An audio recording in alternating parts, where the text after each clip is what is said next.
Hi, Dina. Hi. How are you doing? Very, very good. Yeah. How are you? I'm fine too. Very good.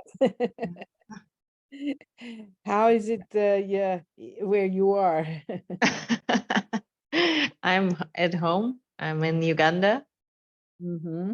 and it is um, rainy season. Our rainy season. So, is it pleasant or not? It's fine, just a bit inconvenient. Mm-hmm. It's nothing bad. It's just the roads are muddy, and sometimes you can't go somewhere you wanted to go because Mm, of it. So that's just always something to keep in mind. Sometimes you have to walk the dog in the rain. That's also, yeah, but yeah, that's the same everywhere. yeah. Well, that's how it is. So, does the rain ever stop during the rainy season? Or Oh yeah, yeah. No, it's nothing too bad. No, it's like it's just a lot of it, and every day there will be some, and lots of nights it rains for many hours, mm-hmm. but it's fine. The sun is coming out and stuff like that. It's still very warm. Okay, that's Well, good. it drops to like 21, 20. Ridiculously cold, right? Ridiculously cold. You know what's the temperature here in Bergen? You see what I have, you know. Here is 3 degrees Celsius at the moment, and today was maximum 7. Well, I have this on because it's like 20, So you're cold. maybe 22. That's really funny. I'm very much used to the temperature here. So now when it drops, I started being like locals. So I'm putting a hoodie on, I'm wearing like pants, and And you know, Norwegians, when it comes to 10 degrees, let me just answer to Eugene because he says, are we meeting now? Yeah.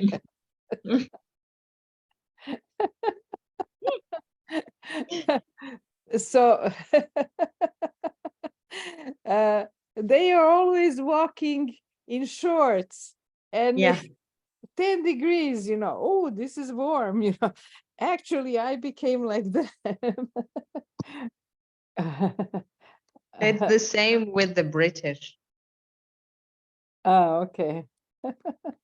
They also like to always have just like shorts, a t-shirt, Uh, nothing much, like hats and stuff. My husband uh-huh. actually managed to almost sustain that lifestyle even in Moscow.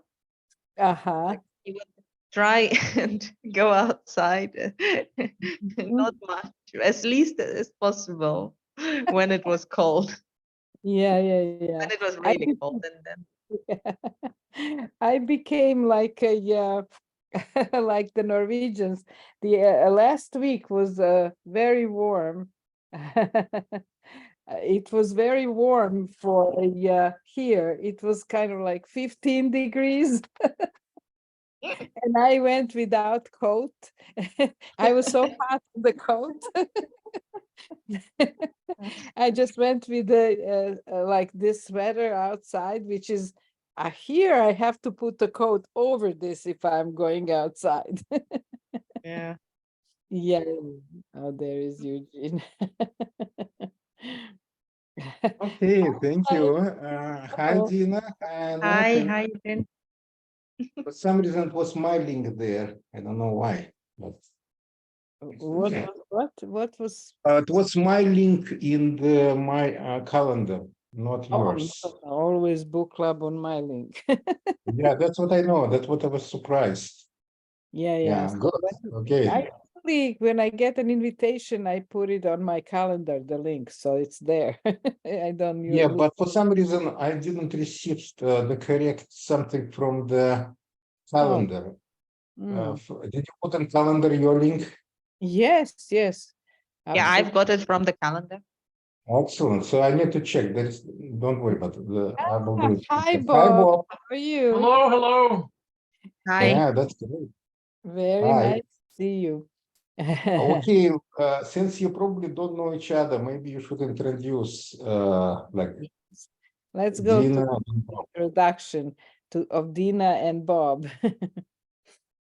Dina. Yeah. Hi, I'm Dina. I come from Russia. I live in Uganda. I used to be a part of a democratic school in Moscow that we founded as a progressive school, but then turned democratic. And it then united with a different one, and it still exists even now. Mhm. Because nobody cares about it, thankfully.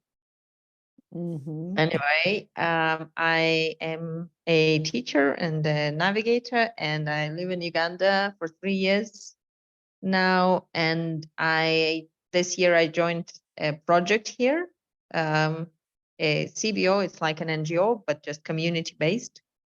It's a local organization that works with teenagers, and it is actually remarkably similar to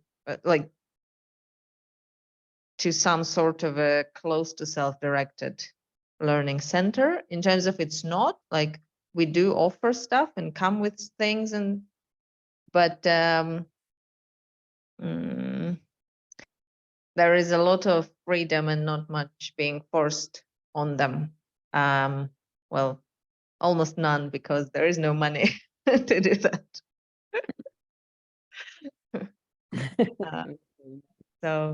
Yeah, and I'm very I like to talk about things, and I haven't read the book. Very, very nice. You can ask the questions like, "What is this book about?" Or maybe you Well, have no, I have looked. I have what- looked at the preface and a bit of an introduction, so I knew it was interesting. Okay. And Bob? Good. My field is the history of education, and I taught at the University of Delaware from 1985 until last year. And now I am enjoying retirement, although I am still teaching a class called American Colleges, 1636 to the present, for our Osher, Academy of Lifelong Learning, where my students range in age from approximately 55 to 88. So it's been great experience. They are self-motivated learners. No papers, no grades, no tests. They're just there because they're curious and are interested. Yeah, I'd like to take that course. Maybe you should give it online because it sounds very interesting. Yeah. Okay. And I did read the book. I enjoyed the book thoroughly and was totally impressed by almost 200 pages of footnotes. Yeah, and such a documented book. I have almost never seen such thorough, deep investigation. Yeah, With very impressive. references for every note, like a paragraph of very dense paragraph of 20 references. Yeah. Okay, maybe we'll just go in the circle and just say what's impressions and our impressions. And Dina, feel free to ask questions while listening to that. You can ask what the was book about, and maybe we can tell in different ways. So, Anna, why don't you start? What's Okay. your impressions? So my impression is that I'm first of all very disappointed that I didn't have time to finish reading the book, and I really want to finish it. It's very centrally important for me, but this week was not to go into that, very, very busy for me here in Norway. However, I have what I read is surprised me, and it surprised me first of all with the history that I knew so little about. The book is about the beginning of the a movement in the end of the 19th century of youth republics that started not as an educational movement, but as a social movement to save the people from the slums in New York, children who were orphans or very poor with a lot of criminal there. So to kind of integrate them in the vision of American society as a pastoral, beautiful communities. So, but it very quickly evolved into this idea that these children, they were, I think, from 12 or 11, 10 years old until adulthood, can be engaged in self determination and decision making and creating little society like a big society. And first of all, the whole history of that movement is just fascinating to read, and different variations and deliberations about whether it's a child labor, because they had to build everything for themselves. They would come, they first came into this place where the leader had some kind of property, and there was almost nothing there. They had to build huts or tents, toilets, everything, and they had to make their food and see how they will survive almost. And then they created economy based on the idea of scaled down American society, where they had all kinds of laws and regulations, courts, police, jails, all kinds of things.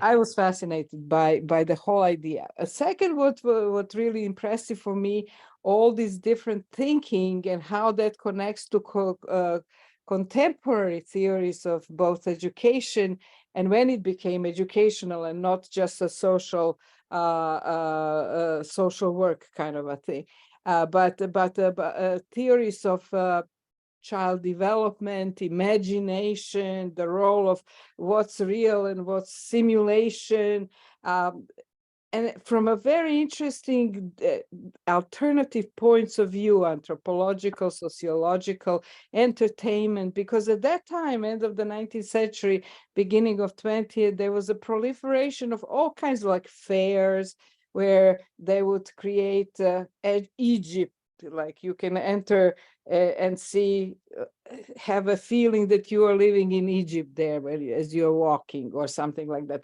Realistic simulations where people could, for entertainment, experience kind of strange cultures or Native American Indians or something like that. So I really definitely want to finish it, because there are very important ideas that connect to all kinds of our various things. Let's say drama in education uses similar things to engage people into deep experiencing some kind of other reality. A lot of progressive kind of like simulated realities, even if it's not drama, like a workshop, pretend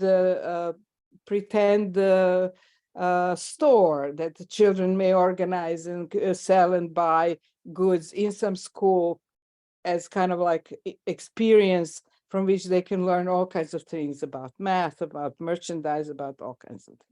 So yes, I definitely need to even ask people who read to the end what else is there and what details are so very important. But I personally want to finish. Yeah. And how much did you read, Anna? I just read the first chapter, the whole Okay. first chapter. Yes. Okay. What about Bob, yours general impressions? Well, first, let me say that Anna captured some of the key points that run throughout the entire book, not just the first chapter. So thank you. I was struck very much by the distinction between so-called real life and role playing. Mm-hmm. And there were times when I felt that it's not easy to make that distinction, because you could say that in these little communities, they were playing roles, that it wasn't real life, but it sure felt real to them. Although I think one problem with the book is we don't hear enough about how the young themselves felt about all of this. We're really hearing the words of the adults who ran these communities, only occasional autobiographical recollections by the participants. And I really wanted to hear more about that. But I think there is a real question here about the authenticity of the experience, because it seemed very authentic to the young boys and girls who were there. They took it very seriously. And although the author claims that it's apart from adult life, it seemed to me that many of the tasks were so meaningful that the tasks had consequences, that it wasn't really artificial. For example, they would check on local sanitation. They would monitor traffic crossings. And in fact, the author raises the question about whether they were being exploited for labor that would have cost some money, but they were doing it for little to no compensation. And as a related thought, there's a line in the book about playful education and educational play.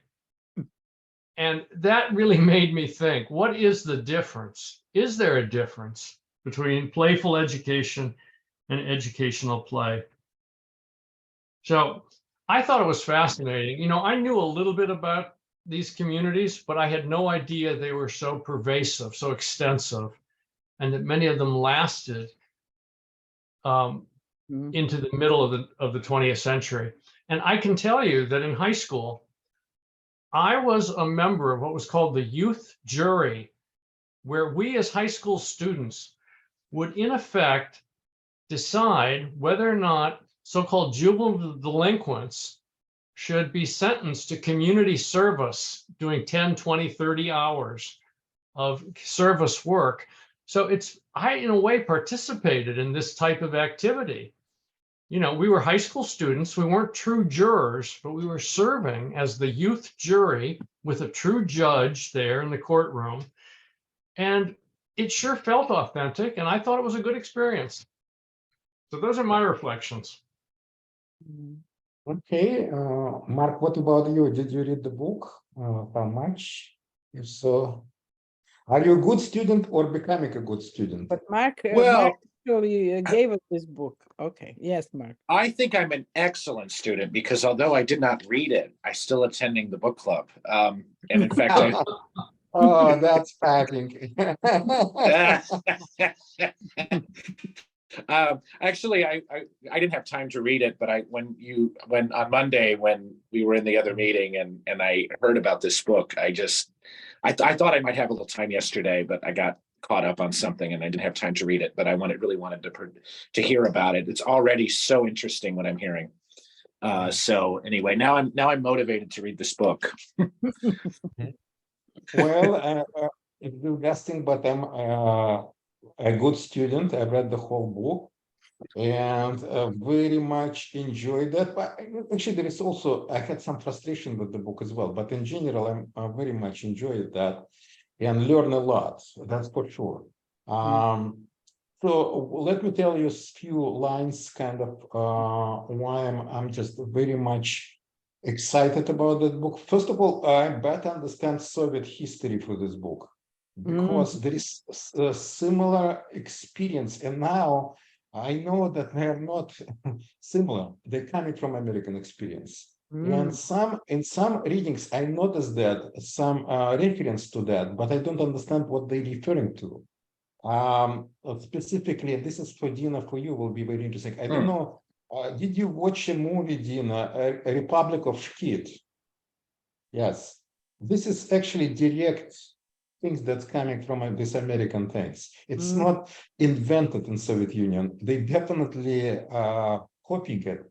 Also, Makarenko, the whole thing, which is, I know that he took a lot of from his brother. Makarenko was a famous educator that dealt with delinquent kids, especially from the Civil War, like a lot of homeless kids. And this is what I've read about him a little bit, that he picked up a lot of pedagogy from his brother, and his brother was, and that's what I've read, and his brother was influenced by American experience. I couldn't figure out like what they're talking about. Now it helps me to understand. Also, Bob, I experienced some kind of leftover from that in Soviet Union, but my experience was very different. I also participated in these courts in my school. There is how do you say that, ideological worker came, and he actually was expelled from another school for exactly doing too much self-organization among the students.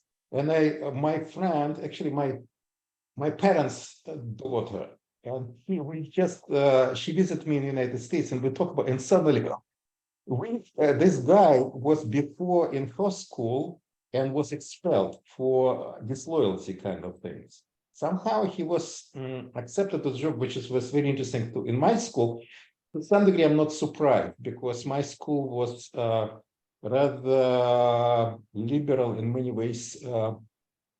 Had problems with authorities as the whole things. Dina, I'm talking about School 91. It's a math school as well as it was a lab for Academy of Pedagogical Sciences. So he was accepted, but my experience was very different. I actually led rebellions against him because I clearly saw him through as great manipulator. And we actually talk about that, how much my friend, again, who was in another school, they eat it up, all of this as a face value. And I actually led rebellions. Basically, we make his life very difficult in school. And I was very taking huge credit for, first of all, figuring out that he manipulates us. Second, for leading like very nasty rebellions against him. We wrote my class. We wrote like very nasty poetry about him and publicized that, and kind of make his life very bad. So I saw. Did you kind save any of that? other I side of hope. it. No, I'm kidding. I saw other side and experienced other side, and I realized like, wow, I'm kind of also like you, like, wow, we had this personal experiences with that one way. Another big, but big thing about this book is kind of it's reading what we would call a knot of many different practices, values, and many different. Like, for example, the person who created this, which is William George, at least according to the book. Yeah. We don't know if there is somebody else maybe can claim credit for that as well. And he created clearly for the purpose of kind of fighting this idea of sheltered childhood, or actually infantizing the childhood. There's some interesting quotes from him that I was really excited about, against kind of adult paternalism of the children, and trying to create these experiences for immigrant kids that would be different from this kind of constant oppressive, it's what's not only by adults, but hegemonic culture around above that, that working against urban immigrant kids. And that's just fascinating. And it was Eugene, could you say more about that? Like, it's very interesting. Like, any specific examples? Yeah, he was a rich, and Bob and Anna, please feel free to correct me. He was a businessman from, I think it was in New York. So he bought land in the rural part of New York State. And basically, in a few years, initially it was only a program that existed in summer. It's almost like summer camp. When he kind of created what he called a junior republic, and I forgot what it's, free will. Free will, yes. Like free village from the word that yes, where the kind of children run, and by children we actually mean from, I think, 12 to 21. Yes. Yeah. And initially he started like as a dictator, benevolent dictator there. Military. It was very military in the beginning. My feeling it's not that military. That's what I disagree. read. He had this regimenting that he quickly went away from that. No. It's not he regimenting. No, that's not military. He actually was against military in my reading. Yes, very quickly, but he No, started. no. But it was no. This is my understanding is different. I don't know who's right about that. But my idea that he created a democratic place with him being on the top, and he rather quickly but still gradually released his dictatorship provided to the kids. As much as it starts running democratically, it's absolutely anti-military. I disagree with that. It's military. It was very much, but you're right about that. It was dictatorial in a sense that he was on the top. He could veto initially all their decisions that they made. He encouraged them to make decisions, but he had to approve them. Which is not military. This is far from military. No, but I'll find it. Yeah, it's hierarchical, it's true, but it's not military. But very quickly he started releasing this authority and kind of getting out of this, except he making suggestions, which is very interesting in itself. We can discuss that. Kids were taking ownership for that, and also they took decision making for that. So the idea was it become a small kind of a city to run. It's interesting. It was not village. It's more like a city, mini city, with kids taking all the services and whatever businesses on their own. He introduced, my understanding, their own money, but there was money exchange between American money with American dollar and this Republican money, which is Junior Republic money. And very quickly, like maybe 2 years, as far as I remember, kids wanted to stay in the entire year. And he allowed that small number of the kids were staying, and in a way, initially with the idea of preparing for the next summer, but at some point, very quickly, it became not for preparation for the next summer, but whole year experience. So, by the way, in terms of timing, it's the end of 19th century. Yeah. So as soon as 1896, I think was first 1896, Yeah. or no, 1895. 95. 94, and then 95 was the second Yeah, year. okay, yeah, right, around that time. So they start running all the businesses like hotels, place to live, also production of the food, production of the fuel. That time, you have to heat the now as well, but for that you need to get wood and coal and then whatever. So all of that the kids were running. And they start running businesses, they hire each other, and so on and so forth. Some of them become entrepreneurs, and they have taxation, and they distribute. They have the democratic government who give contracts, right, Bob? Yes. So they run like that. But very quickly, other people start almost. I'm not sure the right word for that. Almost like hijacking that, reinterpreting, which he in many ways didn't like that. Let me give examples of hijacking of this whole project. By the way, it's publicized across United States, and it's very much supported by many different politicians and people. I really like this. I never heard this notion, Bob, goo-goo. Goo-goos, Means the good goo-goos. government. Good government. The government people were called goo-goos. Yeah, that's funny. Anyway, how do you hijack that? Some of them hijack for the kind of as a tool against delinquent kids. It's against delinquency, and basically it's almost like idea of the new type of prisons. Driving as a new type of prisons, and they did in kind of both directions. They try to reinterpret this Junior Republic as a reformatory prison type, and bring this in the real prisons, that type of things. That's one, in my view, hijacking that. By the way, it was very clear that William George was very much against this reinterpretation or hijacking, better to say.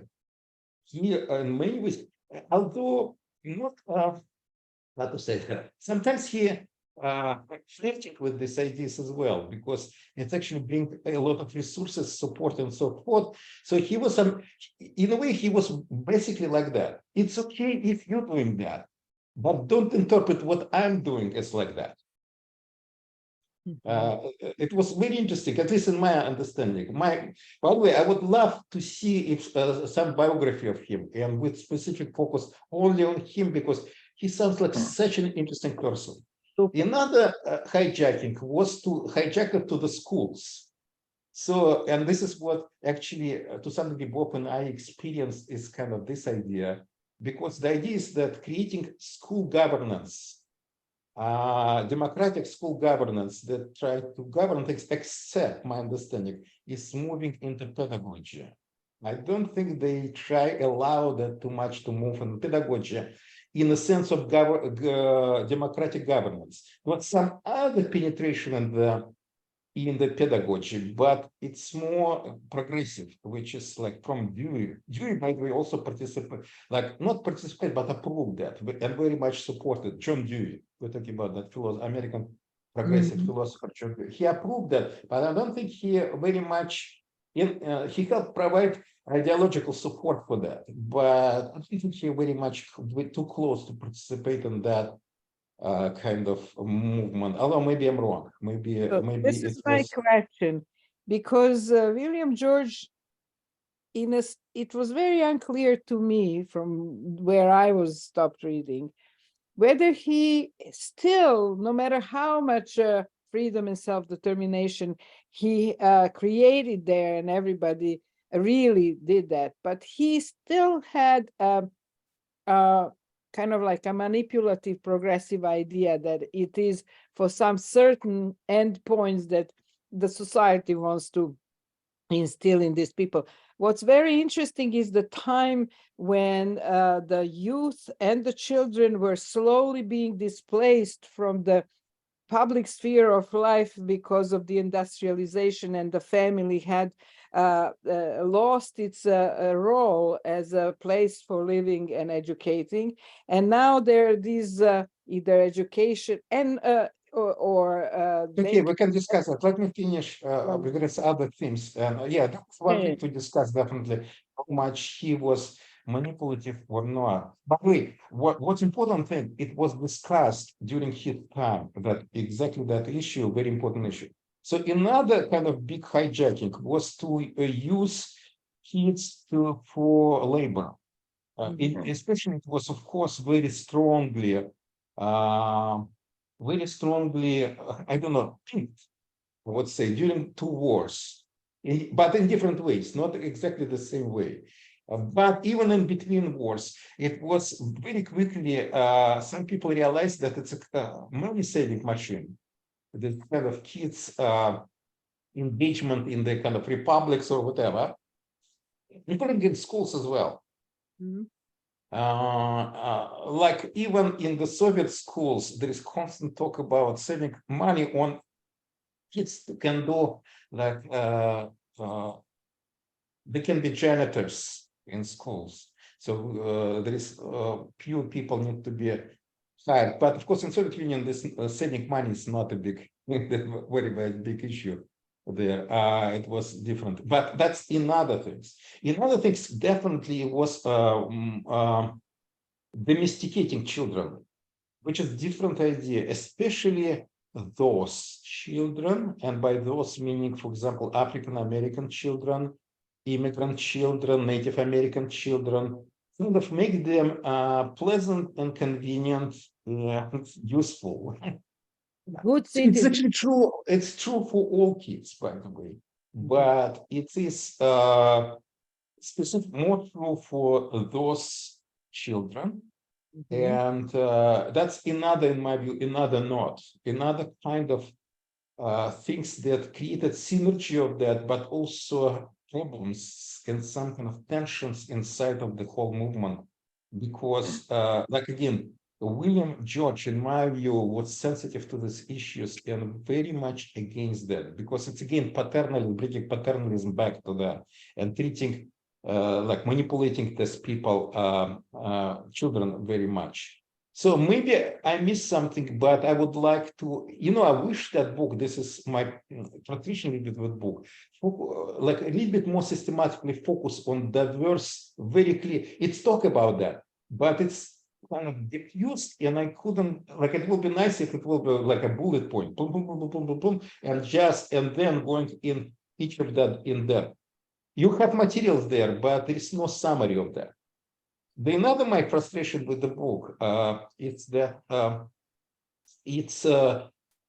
still could not understand, and maybe Bob, you can help me, why this movement disappeared. Because in a way, it's ended at 45, and it's actually was another peak of that. So it's not clear why it's subsiding, and when it actually starts subsiding. When exactly in the history of the United States it starts subsiding? Because it sounds like it was huge movement, very diverse movement, and so on and so forth.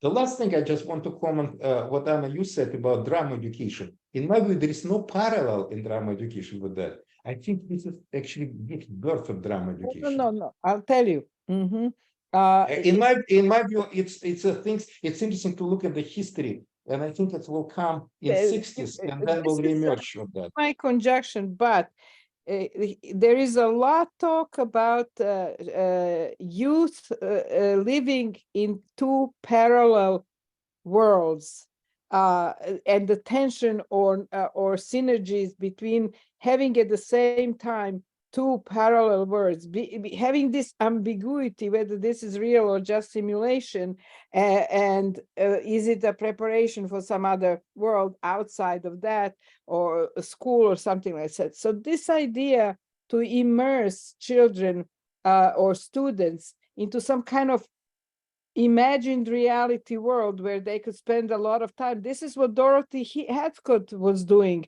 in her drama in education. So Anna, I understand that. I'm just saying, she don't invented that. It came to that movement because I can see very clear the same language is talking about that. So I see there is somebody, we just don't know that. She picked up it from somebody from that movement in 60s and 50s and 60s, because United States, it was strong, and they're using as a pedagogy of that. Yes. And they talk about very clear. So it's difficult for me to think about that she reinvented that. I think it became, in schools. That's what I don't know when, just let me finish, when it ended in the United States. Because in 50s, it sounds like it was still there. Right. And she picked up on that, and somehow it died in the United States, but it continued in England. By the way, there is another important thing what's missing in this book. Influence on other countries. Like it's definitely was influence on Soviet Union, but I don't know how let's use on England, Canada, Europe, and in different ways. By the way, how even influence on Nazi Germany? Because they talk about, they compare that, they talk about this, or Mussolini, on Italy. And in book, they can a little bit compare that, movements of the exploitative movements, what's created in fascist Italy or Nazi Germany. They didn't look at Soviet Union, which is too bad. But of course, the book cannot do everything, but I wish, I little bit wish if they talk about this international. We also had in Traces in our summer camp, for instance, we had to the point of very similar ideas to that. Dina.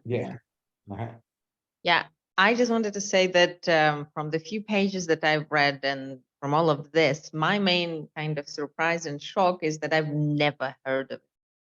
Never come across it, not a mention, not anything. And that seems shocking because yes, I haven't, it's so close to democratic education that it feels like there should be a mention. Oh, by the way, there was this thing.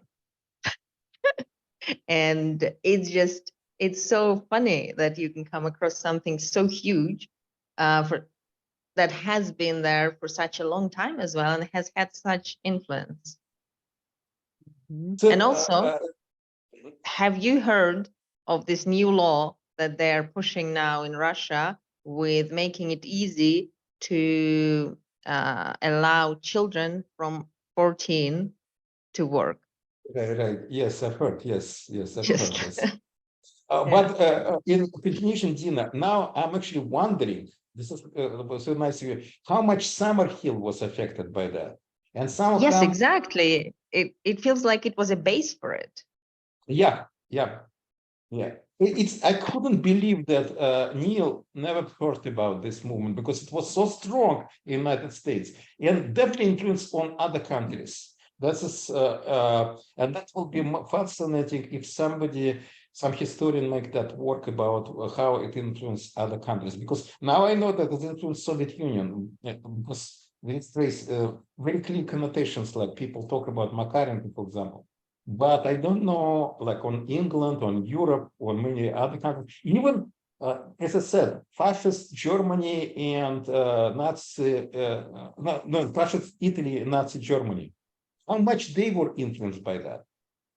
Yeah, I had at one point a very clear formulation. I'll try to find it, where it looked to me that Kurt Lewin was very influenced by this idea of taking people out of their regular so-called life, putting them somewhere far away in a completely different set of circumstances, his T groups, that will change them as people. Interesting.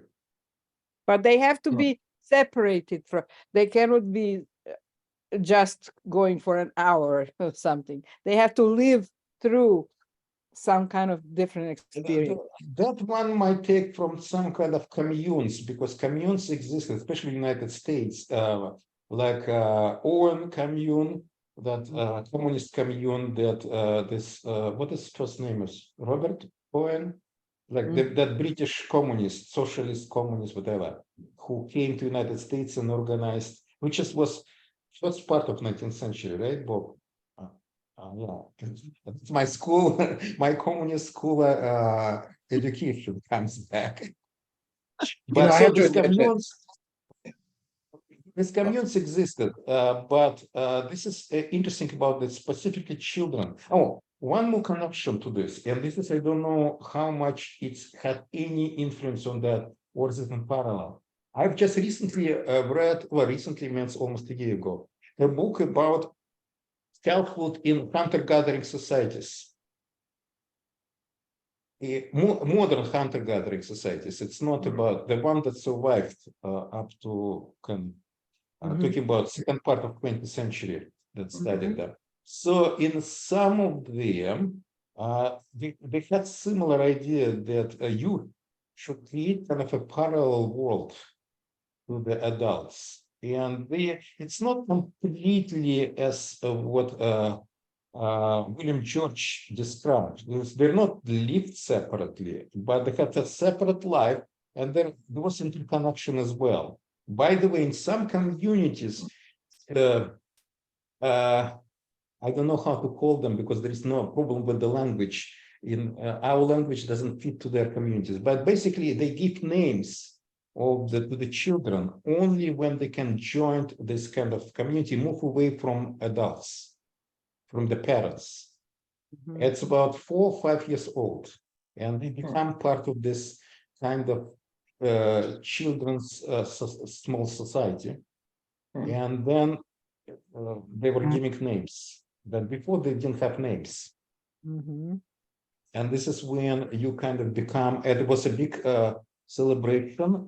By the way, it's done not by age, of course, it's by observation, whether or not the kids can spend time now, not most of the time during the day, not with adults, not follow the adults, but with their peers, and this including teenagers. By the way, there is very interesting because there was sex there, which considered to be appropriate before marriage and so on and so forth. But it was really another type of kind of parallel society, which sometimes they can reunite when they're going for some activities, but in some others they kept separate. It kind of remind me, well, and I don't know, at that time, I don't know how much these ideas were influenced. Because at that time, this hunter-gathering society was much more prevalent. There was a contact, especially in the United States, with them much more than in in Europe, for example. I'm going back to the question we had earlier about why this movement disappeared. I guess Mhm. it's not really mentioned much in the book, but one thought that came to my mind, I don't know if it's true or not. I just throwing it out there.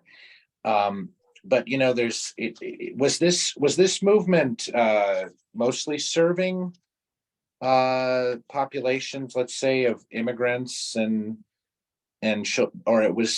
children that were, like, let's say, likely to go into juvenile justice systems or something? Am I getting the right impression there, that that's sort of, no? Okay. All right. So it was all let over me the put it. country. It was something Yeah. that people It would, started, it started, Mark, like that, but very quickly, including specifically William George, he realized that it should be a model for the entire youth in the country. So he Okay. was arguing for everyone, and very quickly middle class kind of, no, I don't know how to call it, with mainstream culture, they established that as well. By the way, scouts were part of that as well.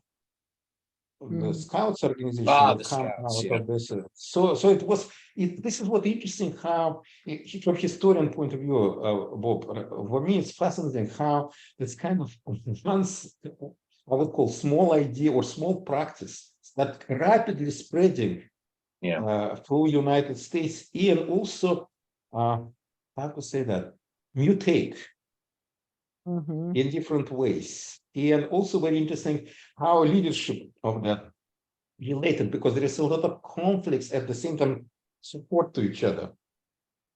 Mhm.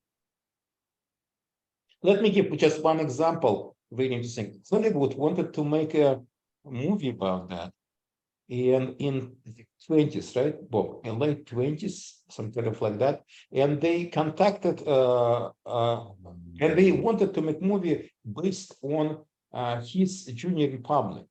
But the way how they sent him a script, and it looks like the idea was that the purpose of a reformatory, that it's about like juvenile delinquents that he did. And he was very upset that he didn't allow to produce that movie.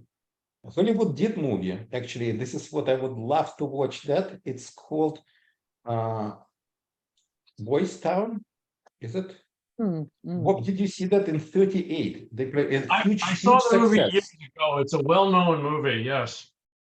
Huge Mm. success, sounds like. Very famous American actors playing there. And then they make a sequel, like Adults of Boys Town or something like that, about when they kind of, my understanding from reading quickly the plot, they graduated from that, and like what's happened with them after that, kind of effect of this on them, which is another hit.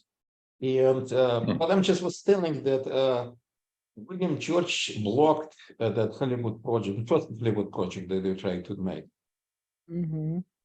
That's because of he thought it's such a distortion of his ideas.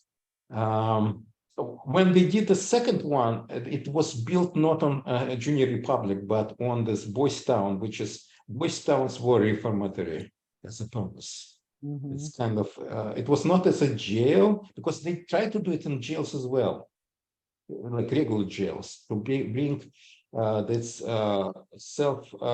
democracy and self-organization there. Mhm. This also reminded me a lot on Armando's project Yeah, from Brazil, who worked in a after-school program that was created for the juvenile delinquent children problems, and that was almost unmanageable for any people there. Have turnover every 3 days or something like that, because these children were so violent. And when he came in, he started transforming them into a self-directed small society. And he was able to do that. But like in this one, there were people trying to stop a lot of things. Like, is it children labor? Because, for instance, children had to earn their living there. They couldn't go to sleep if they don't pay for the hotel. Because if they don't have, if they bought candy for all the money they earned and didn't have to pay for the bed to sleep, they would have to stay outside or things like that. or the hygiene was, or the facilities, and he said, we are not providing for them. They have to provide everything for themselves. Mhm. It's It's, part of the project. There is one interesting thing about paying kids to go to school, because kind of it was not coming from the school kids themselves. And there's an interesting discussion that, well, if society wants kids to be in school, they have to pay for them for that. It's that the discussion. On the other hand, kids were demanding some kind of education, but it was completely on different principles, on them wanting something. Yeah, they Like actually came to the conclusion that to do some jobs or businesses or whatever, they need to learn something yeah. to be more successful in what they are doing. And in this case, it's kind of reverse. If you want to do that, and you need to have a teacher, you need to pay the teacher as a student. So it's your business. You need to organize yourself. But if the society wants you to study, then society has to pay. That's very interesting debates I found. Yes, Part of that. it's Mhm. fascinating, fascinating. We did that. I also, have, sorry, Dina, you say. sorry, I have Googled Boys Town, and I'm now looking into this center in Nebraska that is called Boys Town, that claims to be running from 1917 and is mentioning the movie on the page and stuff. So I'm just curious, like they're seemingly doing some healing of people and families and stuff, providing care, and they think children should be children and not like even if they go to the juvenile system and stuff. It's quite interesting. Very interesting. And what I wanted to say, it also reminded me of Jim Rietmulder's the Circle School, that his first thing is, this is the scaled down American society, and the main goal is to create life there, not education. Okay. And this is what's huge difference. It's not the same, it's completely opposite. Because, and this is what I was thinking about, how much the democratic movement of the United States, especially with this Sudbury Valley School, how much is opposite to this Junior Republic. Because Junior Republic and the whole, many of ideas that coming from that were coming from idea of organizing necessities. And while in my, again, conceptualization, the American democratic schools especially, they're coming from idea of organizing leisure for the students. Yeah, And organizing not for the students and by the students. Right. And it's a self-organization of leisure, which creates what scaled down society, but not for the sake of imitating, but for the sake of the self-organizing themselves and self-organizing their own leisure. And as a joint enterprise, which creates this scaled down society, not because it's models American society, but because it's just like models, not models at all. It's just like self-organized. It's more about like how to live together and so on and so forth. There is no any chance to copy of something that already exists. They might borrow something, but not to copy. They see that completely different mentality of that. Also, it's because it's leisure and not necessity. The what rules in life is different principles. Absolutely, yeah. Another example of that is the Boy Scouts. The author talks about scouting as one of the offshoots of the junior republics. Yeah. But again, the Boy Scouts are usually not organizing in order to provide the essentials of their lives. It's more, this is a great thing to do on weekends. It's somewhat like extracurricular activities in high school, which to me were one reason why the junior republics declined, because as high school enrollment becomes almost universal by the 1940s and 50s, many students have a wide range of clubs and sports they can join.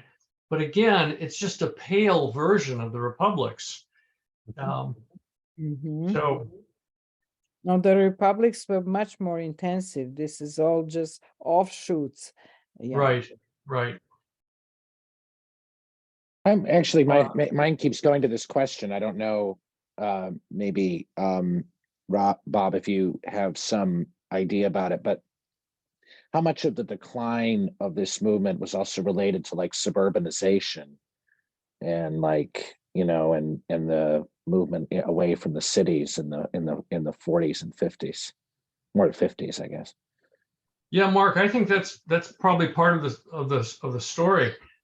The dramatic growth of the suburbs, the sense that in the 1950s you could find a virtual world in music, in the sense that the suburbs themselves were a very different world than the cities.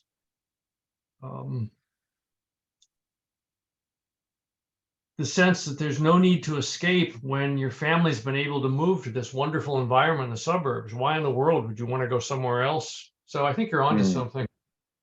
That's interesting. Yeah, because it was this kind of this. They were selling the suburbs as this kind of idyllic environment that wasn't the city and was more like the country in between. And so there's kind of like this creation of the very thing that the movement kind of implodes and no longer makes as much sense to people. Maybe that's and also there's the comprehensive high school, as you were talking about, which interestingly seems to fit in exactly that same time period, doesn't it? Yep. Yep. Bob, my understanding is the author trying to explain, he tries to deal with the why that's fading out, but very schematic ways, and that's why I just couldn't feel it. His explanation is, and correct me, Bob, if I'm, because I'm trying to grasp his explanation, that basically this idea of sheltered childhood was accomplished. Because in a way, he conceptualized, I don't know if it's correct, by the way, what his conceptualization is, that this kind of junior republic and everything else is a transition from a family economy to and childhood embedded in family economy to the childhood as a shelter, completed shelter from the adult life. That it was in And between. this kind of, he views a transition. I'm not sure he's correct, by the way. It's But actually Judith that's Butler, interesting. not him, but he was part of that thinking, I think. But Judith Butler, that's very early there. And I wanted to explore that, but I thought maybe there will be later on in the book more about that. But you said that they never really explained why it diminished. There is another, of course, there is another issue that is definitely going on during that time. It's not one. I think it's many processes were going on. One is kind of also childhood moved from family to state. The state take care of that, and there is another kind of things of that. What's going on? So there are many things was going on at the same time. So it's and I don't know, is it synergy of that? But my feeling, this kind of junior republic is maybe not how to the transition, but reaction, which is not necessarily or response to that processes, which is not Especially really necessarily. So it's interesting to think from that side and to engage in bigger discussions how much it was transition versus was response to that, and a very creative response to the rethink almost that.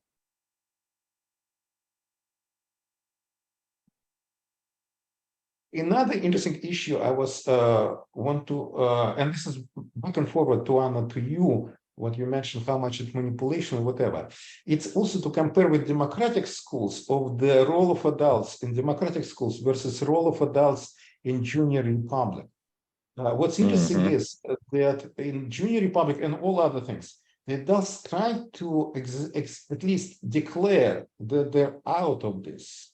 They make only suggestion. By the way, suggestion, I really absolutely love that how author make, the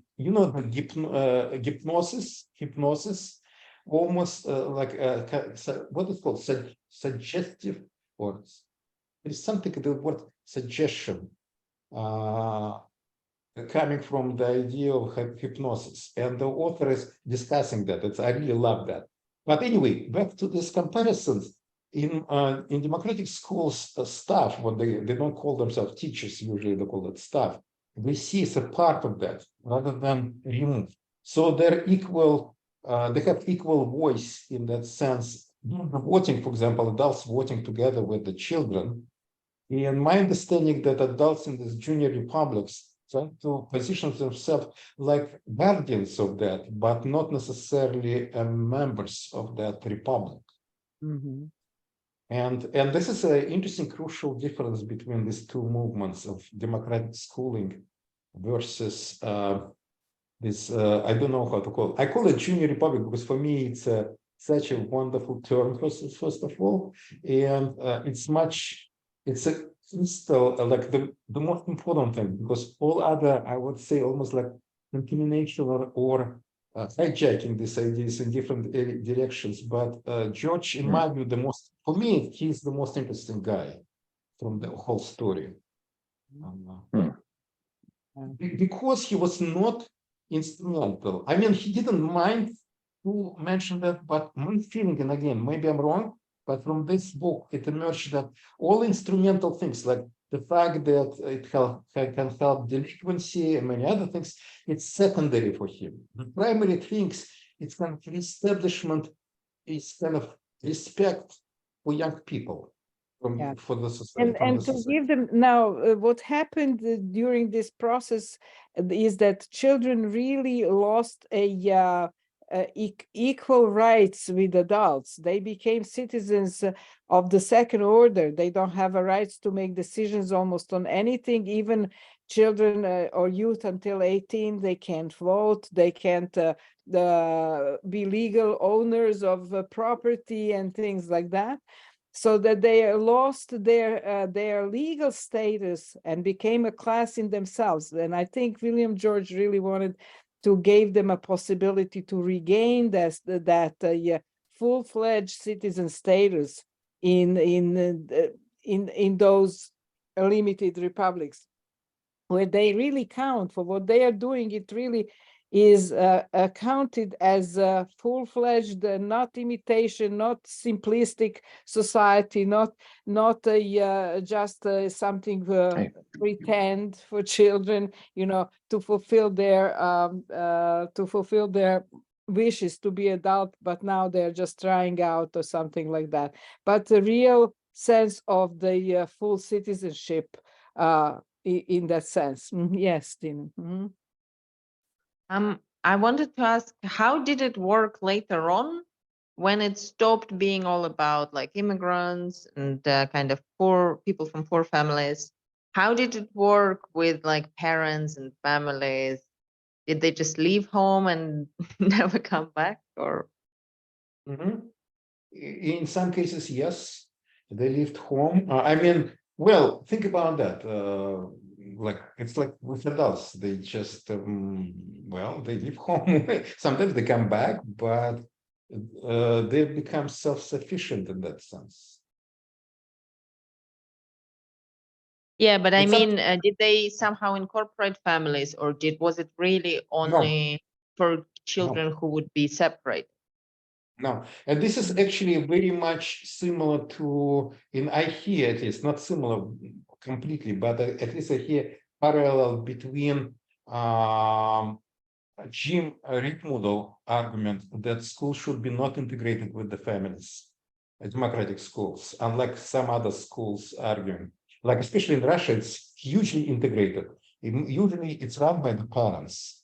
And Rickmudel and George actually also arguing that kids need to have their own society that's separated from that, and in a way even put back families.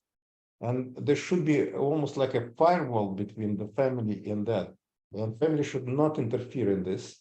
Doesn't mean that it should be like kids, of course, can move between family and a junior republic. But junior republic is not taking into consideration parents in that sense. And they not allow dictate of the parents or make compatible with the families. This is completely incompatible experience, intentionally done. And this is why it's so interesting for me to hear.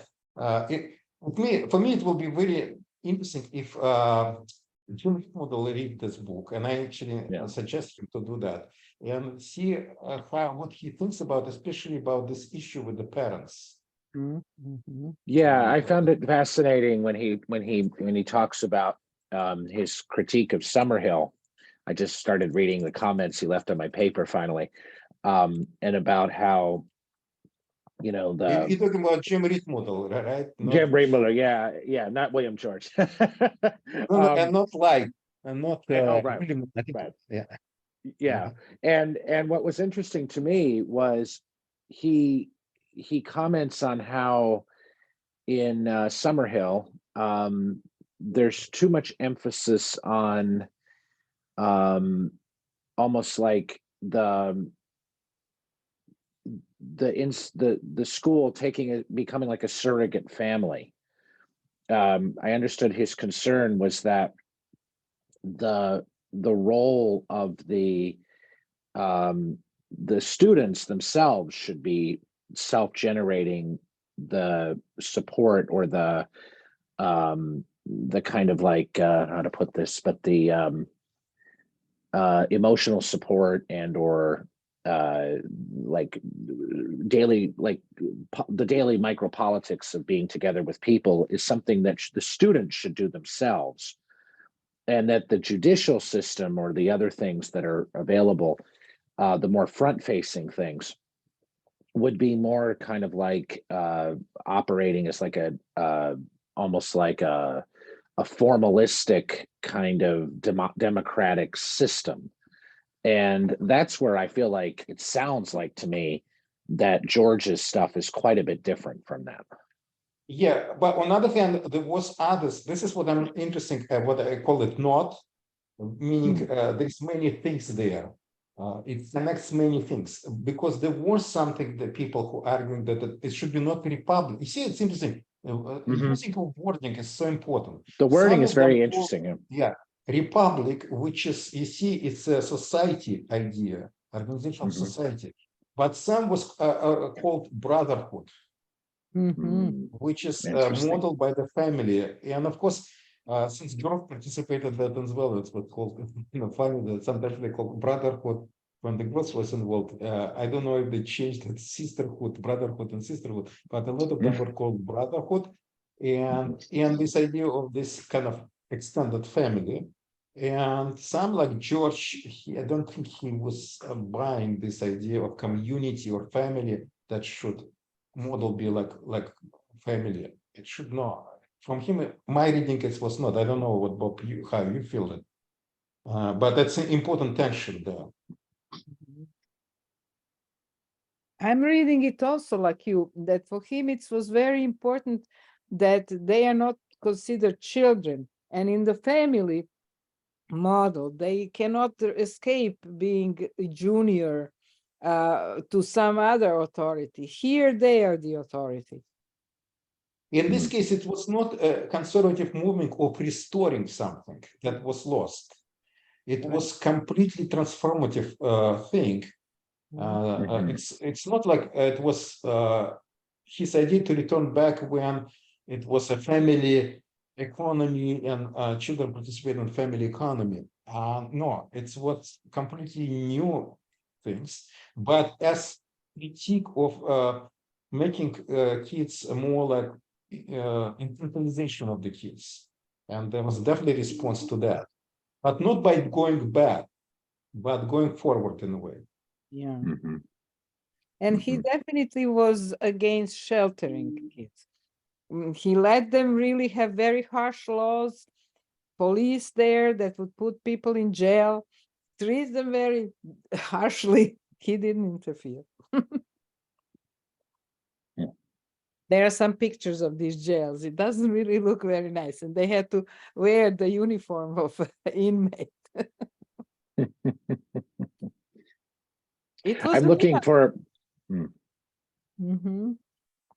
I was just going to say I was looking for a biography of William George, and apparently there's one called juvenile reform in the progressive era, William R. George and the Junior Republic movement, at least author Jack Yeah. Hull from 1971. That's the only one I found. Well, this is one also he participated in the whole thing as well, but there was a tension between William George and him because again, it's William George did not see that the whole movement is about reforming delinquent youth, although Yeah. for him it was like byproduct, but not a Mhm. main focus. Mm. In a way, he would say something like that. The delinquency emerged because of this disrespectful treatment of youth, Yeah, that's taking interesting. agency from them. And of course, you need to return that not because to deal with delinquency, but because it's not inhumane in a way. That kind of, I'm trying to expand his, it's not how he's saying that, but sounds like that. And of Somebody course, did it. many problems will disappear, including delinquency.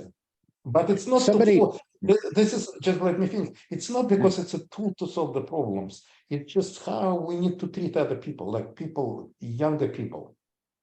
Mhm. who Right. have They also had the freedom to leave, and they were people who would leave this republic and not return. That they decided it's not for them, and it Mm. was not considered like the unsuccess, like some kind of failure to deal with that person. It's just they left. Somebody did a dissertation in 1967 called The Development of William Reuben George's Educational Ideas and Practices from 1866 to 1914. What's interesting, in parentheses, the person wrote William Reuben Daddy Georges. Yeah, they called him daddy. Yeah. Call him daddy. Okay. Yeah, that was Okay, that very was common. interesting. Yeah, they Okay. call him All right. daddy.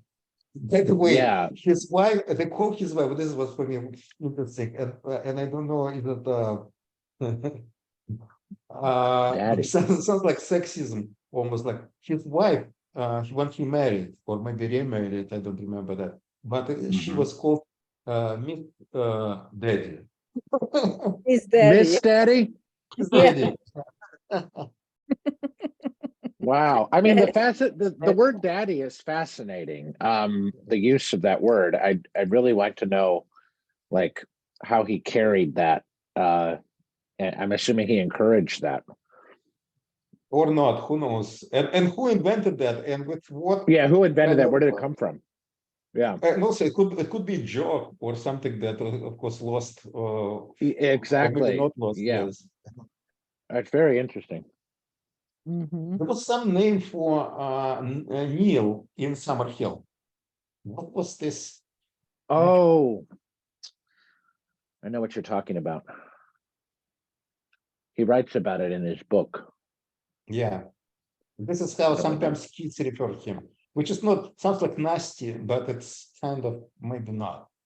What was also a fascinating story, because this started as a summer colony, and during the next 3 years, they converted it into a whole year round, but they still had people who were not there the whole year round.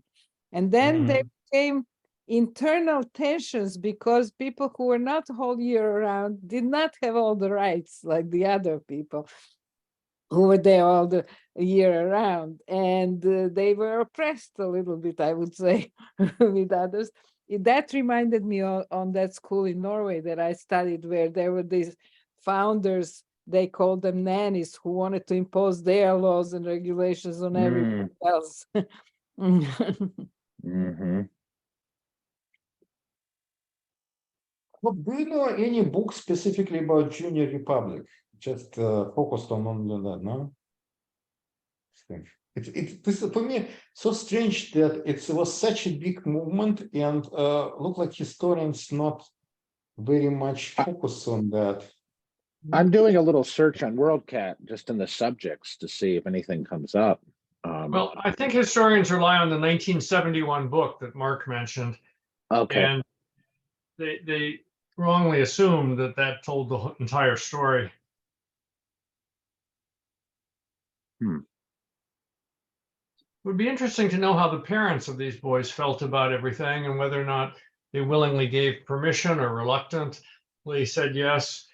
Uh, and also the experience of returning from the camp, the republics, in the sense that this was the era when many Native American children went to full-time boarding schools. Now the goal was different. It was really, as one said, kill the Indian and save the boy. The notion that you would totally transform their personality. Well, after 3 or 4 years, many of them returned to their reservations and with very mixed emotions. Some felt caught between two worlds, that they were no longer Indian, but they weren't really part of the majority culture. Others sort of reverted to the practices of their family and tribe. A few never went back to the reservations. So I'm a little sorry that the author didn't explore more what happened to the young after they left the republics. But then again, in education, we rarely look at the long-term effects of anything. So often when we test and measure, it's short-term effects, whereas hardly anyone asks, well, what's the residue 10 years later, 20 years later? But one thing that, as you mentioned, of the problem with this book, lack of the voices. It's almost like coming from the either founder or people who criticize them on kind of espoused level. But we couldn't hear parents, alumni, children, participating children, very few. It could be one or two, but it's difficult to get impressions because it's almost like cherry picking. You know that. For the points that he's trying to make at the moment, which is fine, but we need specifically to hear diversity of the voices for their own sake. And not only what politicians were saying or business people or law enforcement people and so on and so forth, but we want to hear what the kids were saying or their parents were saying, communities or alumni. Like everything is missing for me as well, that kind of. And I know that it's, he probably needs to write, maybe he will. Not he, by the way, it's she. It's Jennifer. Yeah, I don't know why I calling here. I don't know why. But Jennifer, maybe she will write that. Maybe it will be follow-up project because this book is published just now, like 2020. It came out, so it's maybe she's very thoroughly. That. She really has a lot of references, but it would be interesting if there are any kind of documents that come, because she mentions letters that she mentions alumni societies of some people. A very fond. She mentions only those very positive voices about that sort of come from the people who lived that. I found some interesting book from 1943 called The George Junior Republic, A Laboratory Study in Democracy. Sounds kind of interesting. And apparently alongside of it is a series Mark, can you send us to the chat the reference? That sounds like very interesting. Yeah, and there's a series of, alongside of the book, apparently, some photographs were taken, or at least illustrations of photographs. I think they were listed in the preface. preface. I think there were like lots of pages of listed illustration. Okay. Yeah. I'd like to mention one other point. The author frequently criticizes the republics for encouraging the residents to accept American institutions, to be patriotic, to adopt the mainstream values.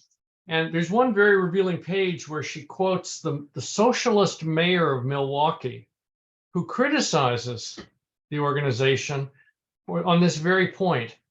But then she says this was very rare. But she also makes it clear that she wishes the republics had encouraged more dissent. She wishes that they had fostered a little more rebelliousness, which I thought was very interesting, but I also found it very hard to imagine that any of these organizations could have successfully done that and retained popular approval and public support. Well, to some degree, it's. I was thinking about that, but I part of that what I so much dislike coming from my Soviet upbringing is that forced collectivism that some of them had, and not necessarily Junior Republic, but some of them. You can see just by pictures, it's like all together doing something together. What if I don't want to do that together? And who decides that? It's clearly not sure that it's coming even from kids. But on another hand, there are certain things that was not like that in experimental. But the question is, what is coming from? For example, including girls in democracy, which was at the time when women didn't have rights to vote and participate in democracy. And what really, I admire this William George because he was against women's participation in voting and democracy. And he actually changed his mind because of this Junior Republic, which at some point interpreted, it started as a boy only, but at some point, which is fascinating to know how it was done. Clearly, it was done not against his will, because he definitely wouldn't like that idea, at least initially, because he was against that. And then somehow he kind of was going along with that despite his disagreement. And then commented that he changed his mind by observing a girl's participation in democracy and being very powerful, very skillful, very masterful, and so on and so forth. And when he saw that, he changed his mind and the entire society. That's one point. And Another that was before women had the right to vote in United States. Yeah. Yes, and another point is about this racism as well, because of this interpretation of the Blacks and Latino and Asians and many others. It's actually strategic. It's what affecting at least for some people, not all. Again, I don't know much about. Nevertheless, something that I'm working on the paper now about civil disobedience. And this is what interesting sounds like it. I don't know how much it was present. It might be present and not well recorded for maybe reasons for your mentioning, because it can kind of be not highly supported by general public. It maybe was there but less visible for kind of political reasons. But definitely there were much more, if you think about progressive, in a way, you see, they say imitate American society, but they were not imitating. In certain ways, they were not imitating, they were leaving American society. Like for the issue of the women rights, also like work against racism. Well, that's a good point, Eugene, yes. But we don't know what's within the society. You see what I mean? Like for example, protesting against majority rules sometimes within junior republics. That's absolutely, I couldn't find any information on that. I was sensitive to that and couldn't find any information there. So it's interesting about this criticism, whether or not it's completely fair. It may be partially fair, but not completely fair. Yeah. It does seem that there are a lot of information that we don't know from this book that almost begs us to find ourselves. A lot of questions, yes. And of course, the big issue of the role of the children was radically different than American society. It was definitely transformative for the whole. So you see, it might be true for some of these versions and more criticism and less for others. And that's interesting also to consider. Right. Like it's very interesting what this socialist what he was governor, right? Socialist governor. Mayor. Yeah. The mayor of Milwaukee. There were a Milwaukee. number of Mayor, socialists mayor, who won local yeah, office in the 20th century. What kind of forms of this movement he had in mind? Like what he was talking about that, since we know how different it was. Like for example, this school cities were very different from Junior Republic or reformatory prisons or many other forms, and then for Boy Scouts or Girl Scouts. So if you see what he meant specifically and what he had in mind when he was criticizing that, it was very interesting. Yeah, that would be interesting.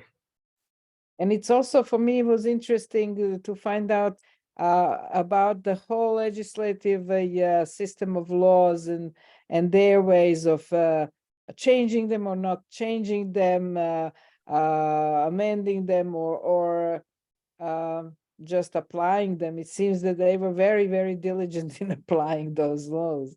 That's all, the only thing we know from the book. But we don't know exactly what their laws were. What's their law book? And specifically, will be really interesting to see this, especially again, Junior Republic, for me, the most interesting one. How they, they say they imitate American, but clearly they didn't. So exactly to see this other examples when they were not imitating, but transcending, using this kind of initial material of American life as a transcendence to create something new that it's not like like mainstream American life. So it's interesting. Didn't they say how I remember that the first constitution very sketchy William George wrote?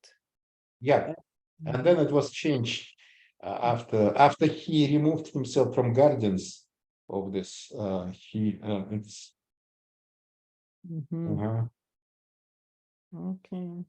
I need to sign off, folks, but thank you all for this interesting conversation. Thank you for coming. Yeah, I'm so I hope that you would come because it's historical and such an interesting book. Yeah, thanks. Yeah, it's a very worthwhile book. It's, as I said in the chat, it's not the best written book. So if you do read it, for those of you who haven't, be patient. Sometimes you just have to slow down. But the substance is there. It's a very stimulating book. Very okay. Good. I'll see you. Bye. Bye. Bye. Bye. Bye. Mark is taking us on a trip. Yeah, I got a- an event to go to at 3:30, so I'm walking over to another part of campus. Dina, what you say? I have a question. Does the book mention anything about George and the case against him? Yes, it did. This is, by the way, another such an interesting thing. I'm so glad that you're asking and you came for that. Because he was accused of, my understanding is that he was accused of having relationship with one of the girls. Not one. I'm just reading the newspaper. I found like a Wikipedia page and now I'm. Yeah, more than one. As author claims, and this is for me interesting too in itself, that later he was clean from that accusations. I don't know how, why, and so on and so forth. It's just maybe the whole book. It's about 2 paragraphs, as far as I remember. I made them, I selected them because I would like to know. So share, Dina, you found something. Share it with us, please. I just went on Wikipedia, Junior Republic, because I felt like we should look into the whole thing. And then I went into references and there was like a few references of links to like newspaper cuttings of like accused, like found guilty and stuff like that. And then I can even share the screen maybe. I don't know. Yeah. Yeah, please. By the way, Mark, you didn't add in the chat. No, I didn't. But it's tracked. It was on my laptop. But I can. Yeah, I'll send it email later. So there we go. And this here goes into the details of like 3 charges, 1 girl becoming a mother, which was thrown out, and then 2 other of like wrongful examination and corruption stuff, but all about physical stuff. And from of course, I was reading very quickly, but I think he was found guilty on 2 of them, the second and third. According I to wonder book, how common. later he was cleared from them, from Mm. these charges. At least according to the book, later. Initially, I remember now, he was accused, he was, and then later, and I don't know when later. They might mention that in the book, but I don't remember when later they were cleared from that charges. Let me find it out. There is Uh, another one like after basically he was forced to quit because of it. Yes, But, yes. but now the next link is Junior Republics ask George to stay. But I haven't read this one, but it is all on like clearly on Wikipedia in references. It's very easy to find.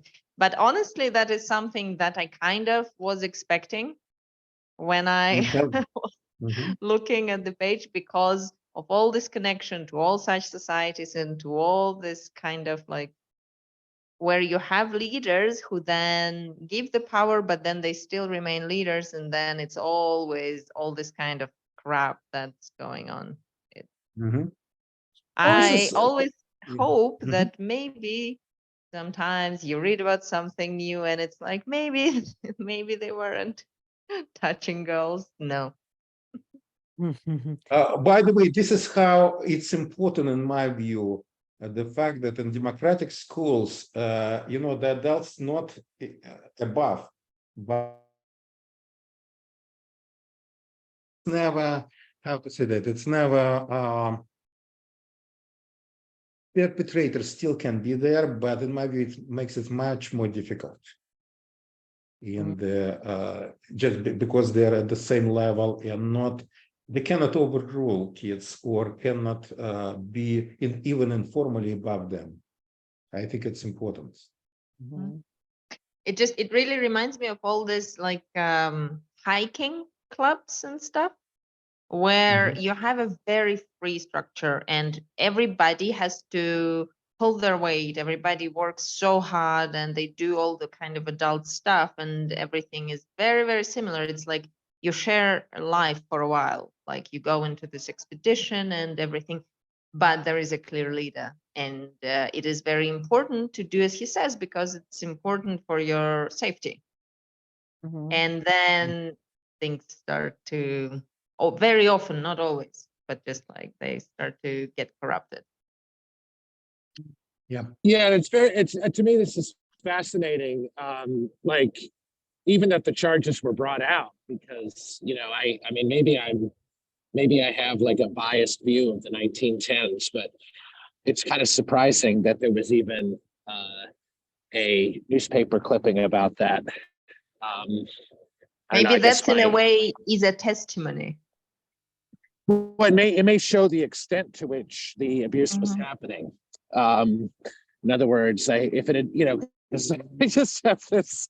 I don't know, but also what I mean, impression. maybe it is a testimony to the kind of the life the life experience they were having in the Republic, that they actually some of them felt confident enough to at some point bring it forward, because that's a good point. You mean instead of silence? Yeah, that's a good point. Because we have discussed it so much because of all the scandals. I've been like part of some in really good schools in Russia, like hiking stuff and like summer schools and very intellectual things, and how those were the places that were opened in terms of this scandalous stories.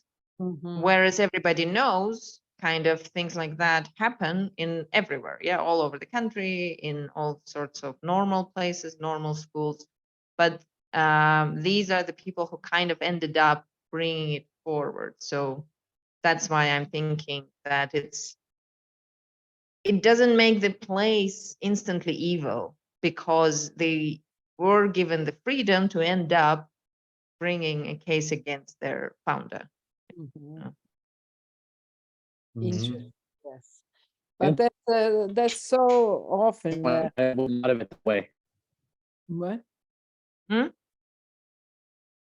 Mark, what did you say?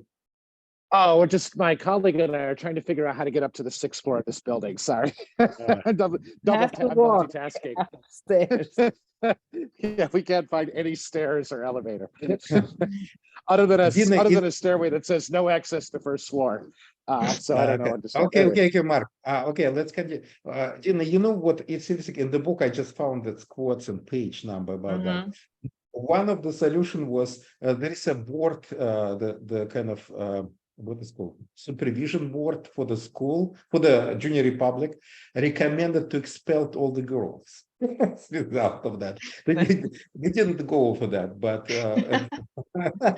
like girls Sounds right. always a problem. Right. What's the problem? Girls, of course.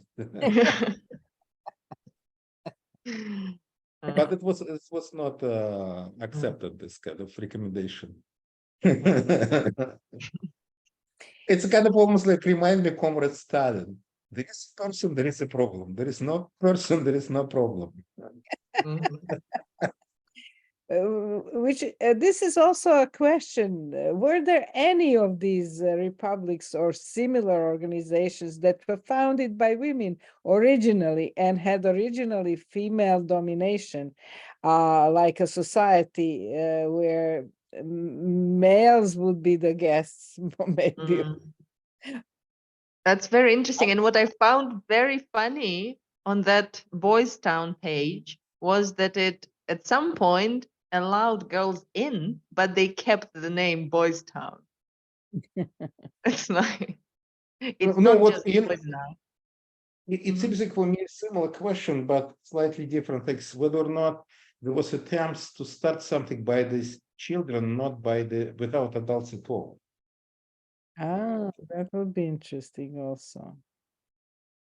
Which is not not impossible in the 19th century. I would say you know, a lot of people who came here as immigrants were really 15, 16-year-old people who came from Europe without their parents. Mark, we don't hear you. You're muted. Sorry, I should turn off my camera. I'm in the middle of I'm listening and doing 2 things at once. Sorry. Okay. Yeah, it's interesting, but many of them had parents, and initially he had to negotiate. Like I'm talking about William George with the parents, yes. And but again, what's interesting, I would like to know more like how it was run inside of that, and the scandal that's happened. It's very, very interesting to know more about that. What's happened in the book, by the way, Dina? It's mentioned only one girl.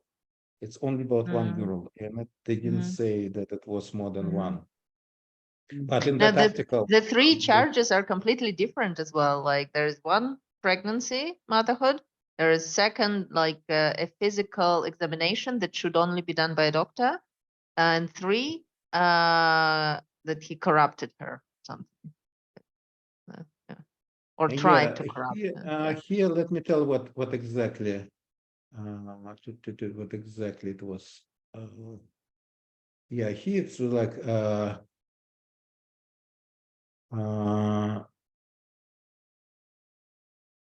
accused of improper relations with a female junior citizen and alleged to have hypnotized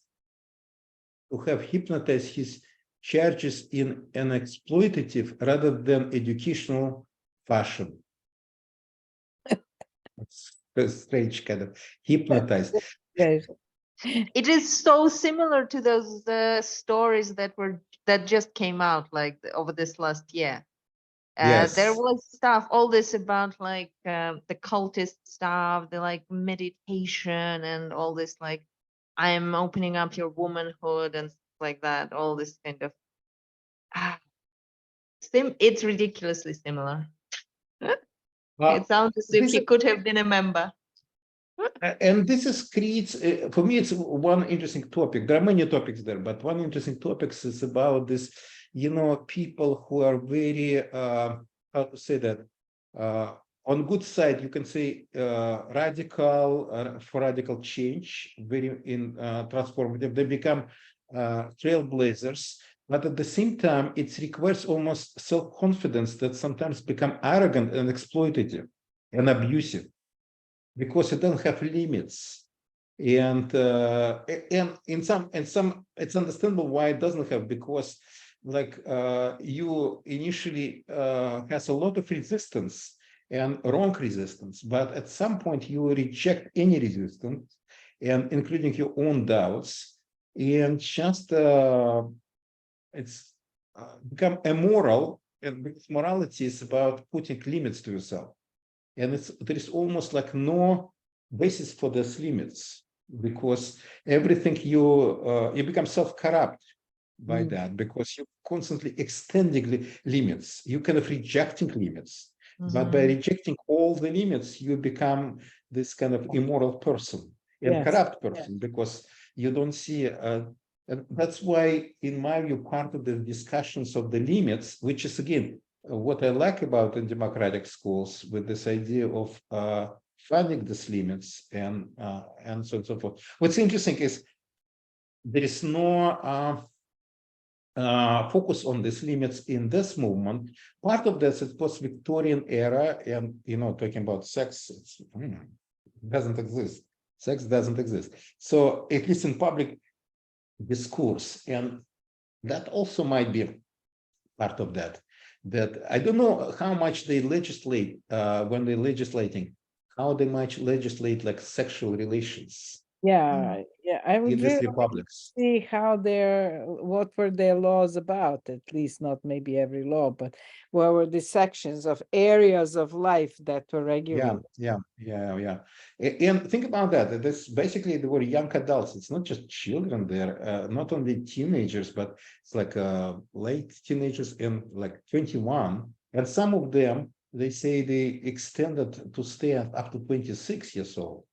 So, which is like young people, and all the kind of issues of sexuality should be there, and they should be there anyway, even without 26 years old. But the question is, since it was taboo to talk about that, my assumption, maybe I'm wrong, and maybe in different times it was different, but still it was part of that.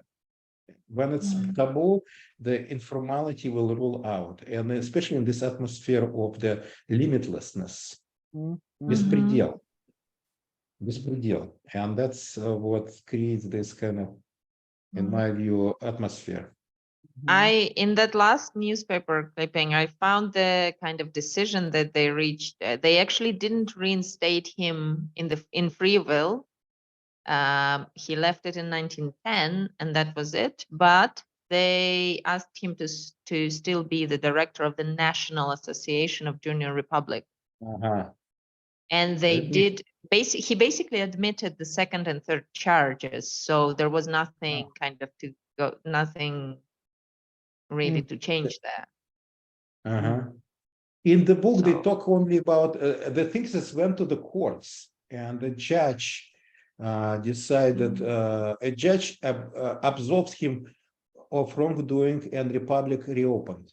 But it had to recruit entire population again. As George reached out to interest former citizens to return to free will, he continued his junior municipality work. At that time, he was not a leader. He was not kind of. Formally, he was not a leader of that by that time. He That was wrote a book. It's in the book, huh? He By wrote the a way, book as well. The Gina, Junior Republic. Huh? Can you send links to that articles that you showed to us? Yeah, sure. That will, It just I would like to read them. Thank you. It's a fascinating case. Very disturbing.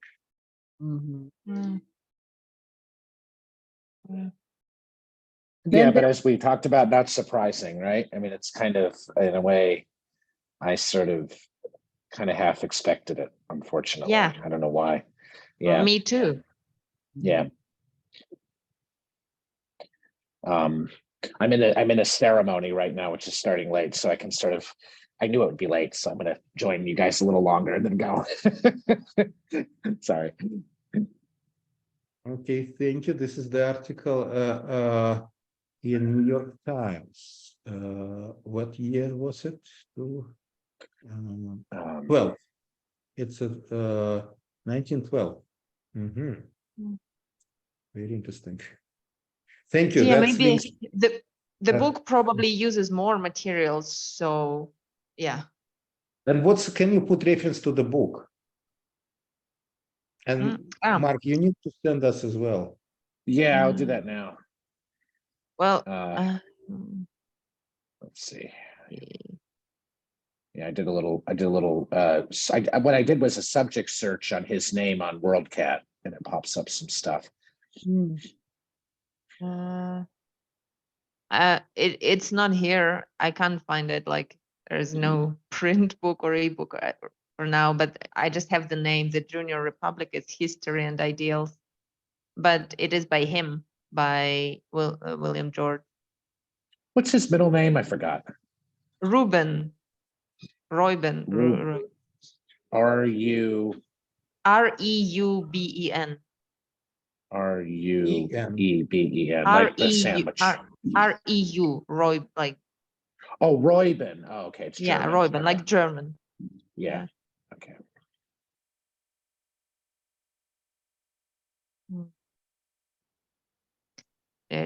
The book came out in 1909. Yeah, this is the book that. Yeah, I found some reference to that. Okay, let me find in the as a book. An EndNote.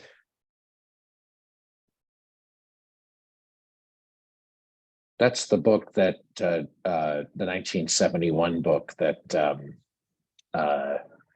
Bob recognized that I just posted in there. Thank you. And what was that other one that I found? It looks like it's it's just a very short series of illustrations of the schools that were done in the 1910s. Actually, the New York Public Library has it. Might be able to go over there and look at it. I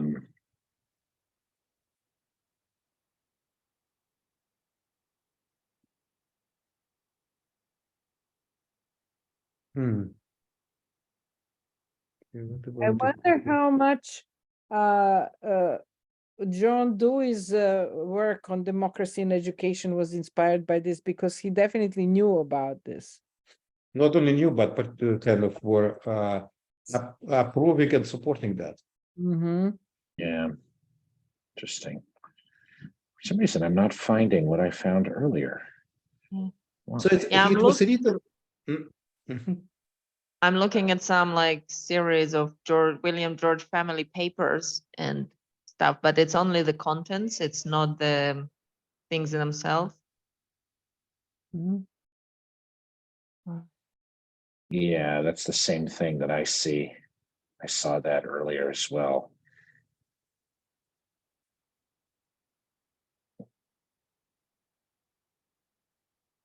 Interesting. George Junior Republic Oral History Project. Archival material, 1965. Jack Hole, graduate student at Cornell, conducted the interviews as part of his research for his 1969 dissertation, which probably also became a book. I wonder who he interviewed for that. Very interesting. The archival material. Oh, Cornell has it, obviously, somewhere in their collection.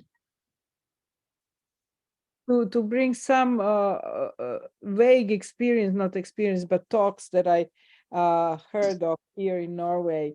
They have some institution of people going to schools, like boarding schools after high school and before the university, which are kind of like they are for their own interest. And I don't know how much of self governance they have, but they have pretty much a lot of freedoms to choose what they want to do, create their own projects, and they have this idea of that's the Germanic and here even more Norwegian expression Bildung, or in Norwegian Danning, that you are kind of like, you yourself are building yourself. And that people have to do that. And once Olga Diste also mentioned it, I'm going to ask her when I see her soon. And I'm going to talk more to my hostess here about that, because it's something that is very distinctly Norwegian, or I don't know, maybe they have it in Sweden, I don't know. But it's just that like after high school, so it's not for all youth.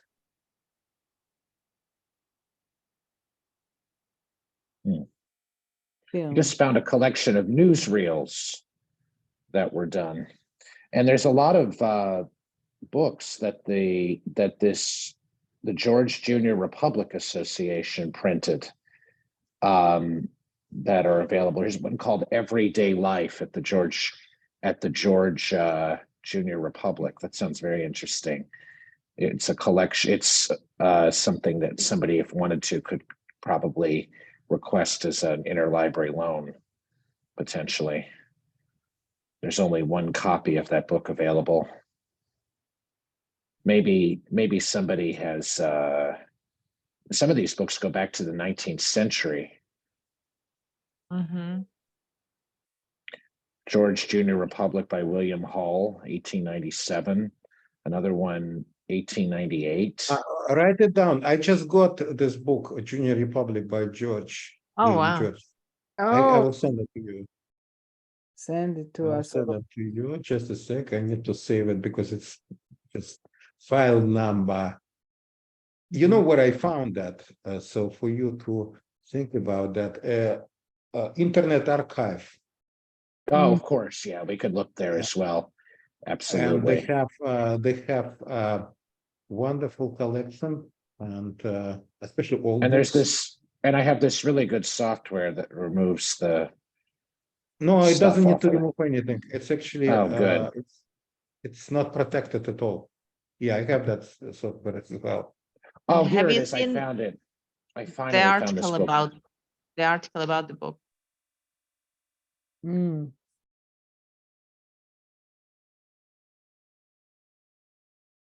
But that's the article about the book that we're discussing. Oh, this is a very nice title, When the Kids Ran the World. I know, yeah. Mhm. It also comes first in like Andrew, Google can you search. send that article? That will be interesting to read, because it may be okay. Let me send the book. The pictures are from this book. I'm gonna send you the link. I sent the Okay, link to the article When Kids Ran the World. Okay, let me send now the book. From my computer. A discussion turned into a Google search. Why not? Well, that's how it's Google never lies. That's why it's so important Yeah. to do this search. We kind of went George. the first cup of wine to the third cup of wine because we couldn't do the second one. And there is you should tell Dina about that theory of 3 cups Yeah, of wine. there is our compatriot Sidorkin, Alexander Sidorkin. He is educational philosopher. He was immigrated to United States, he returned back to Russia, and immigrated from Russia again to he's in United States right now. And he, in his dissertation, he created this three drink theory about dialogue. And so the first, and he compared it to a party. So the first drink, when you go into the party, you have first drink. My thinking that he thinks about drinks as a vodka drink, not wine. In description, because the first drink you very cohesively discussed one topic altogether. Well, some small group. The second drink you're making, there is several conversation happens at once, and you flexibly moving from one conversation to another within the group. Sometimes keeping track, sometimes not. The third drink, you talk with other people, listen to other people. You have no clue what you're talking about, but you have a good time. And he basically said that that if you have a group, you don't need to drink, but you will go through this kind of stages. I like that. So I sent that the book. It's in PDF format. Yes, thank you. Already downloading. Yeah, so it's by the way, thanks a lot for all these resources that you are sending, all of you, like Mark and you, Dina. It's helpful. Yeah, I'll look at them. So I'm so glad, Dina, that you mentioned that, because I forgot I wanted to discuss the situation of with this girl, because it bothered me a lot. And yeah, on one hand, I like him, and this one makes me very suspicious that he really abused his power. And the big question for me, how to prevent that?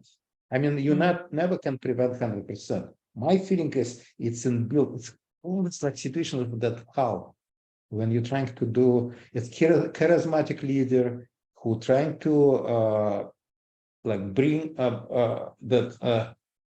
break all these old molds, all oppressive forms of the society, institutions, and so on and so forth, and create this kind of limitless and corruption and abuse. They don't see it as old modes or anything like that. That's like the big thing about it, from what I know, is that they often see themselves as such enlightened people, such visionaries who are helping young people. It's not just women, yeah, in more ways than one. It's they really don't, many of them really don't see it as in any way bad. I have to go, unfortunately, but it was a very interesting conversation. Thanks so much, everybody. Mark, And, you suggested this book. Thank you so much. Of course, but I'll try to find those books. Maybe we can do a little web archive search together. If anyone finds anything, just email and we'll try to locate this stuff, because a lot of it I bet has been scanned. But yeah, okay. See you soon. Yeah. Thanks. Yeah, Bye. thanks. In my view, this back to this issue, Dina, it's kind of it's necessary focus on something what can be called civil disobedience, like really promoting that sense of that it's because in a way that when people, this it part of that is create this sense of this collectivity that you have to almost merge, organically become part of that. And in my view, this is important to break that out, that it's not good. Even when it's good, it's not good.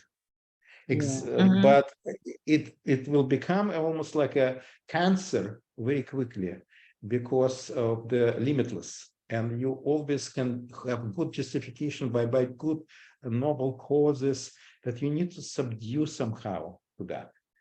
And it's very difficult also to articulate what's wrong about this, but that's exactly like support of that civil disobedience encouraged us to find ways to resist that and not go along with that. And there is exactly respect of this your own space, not to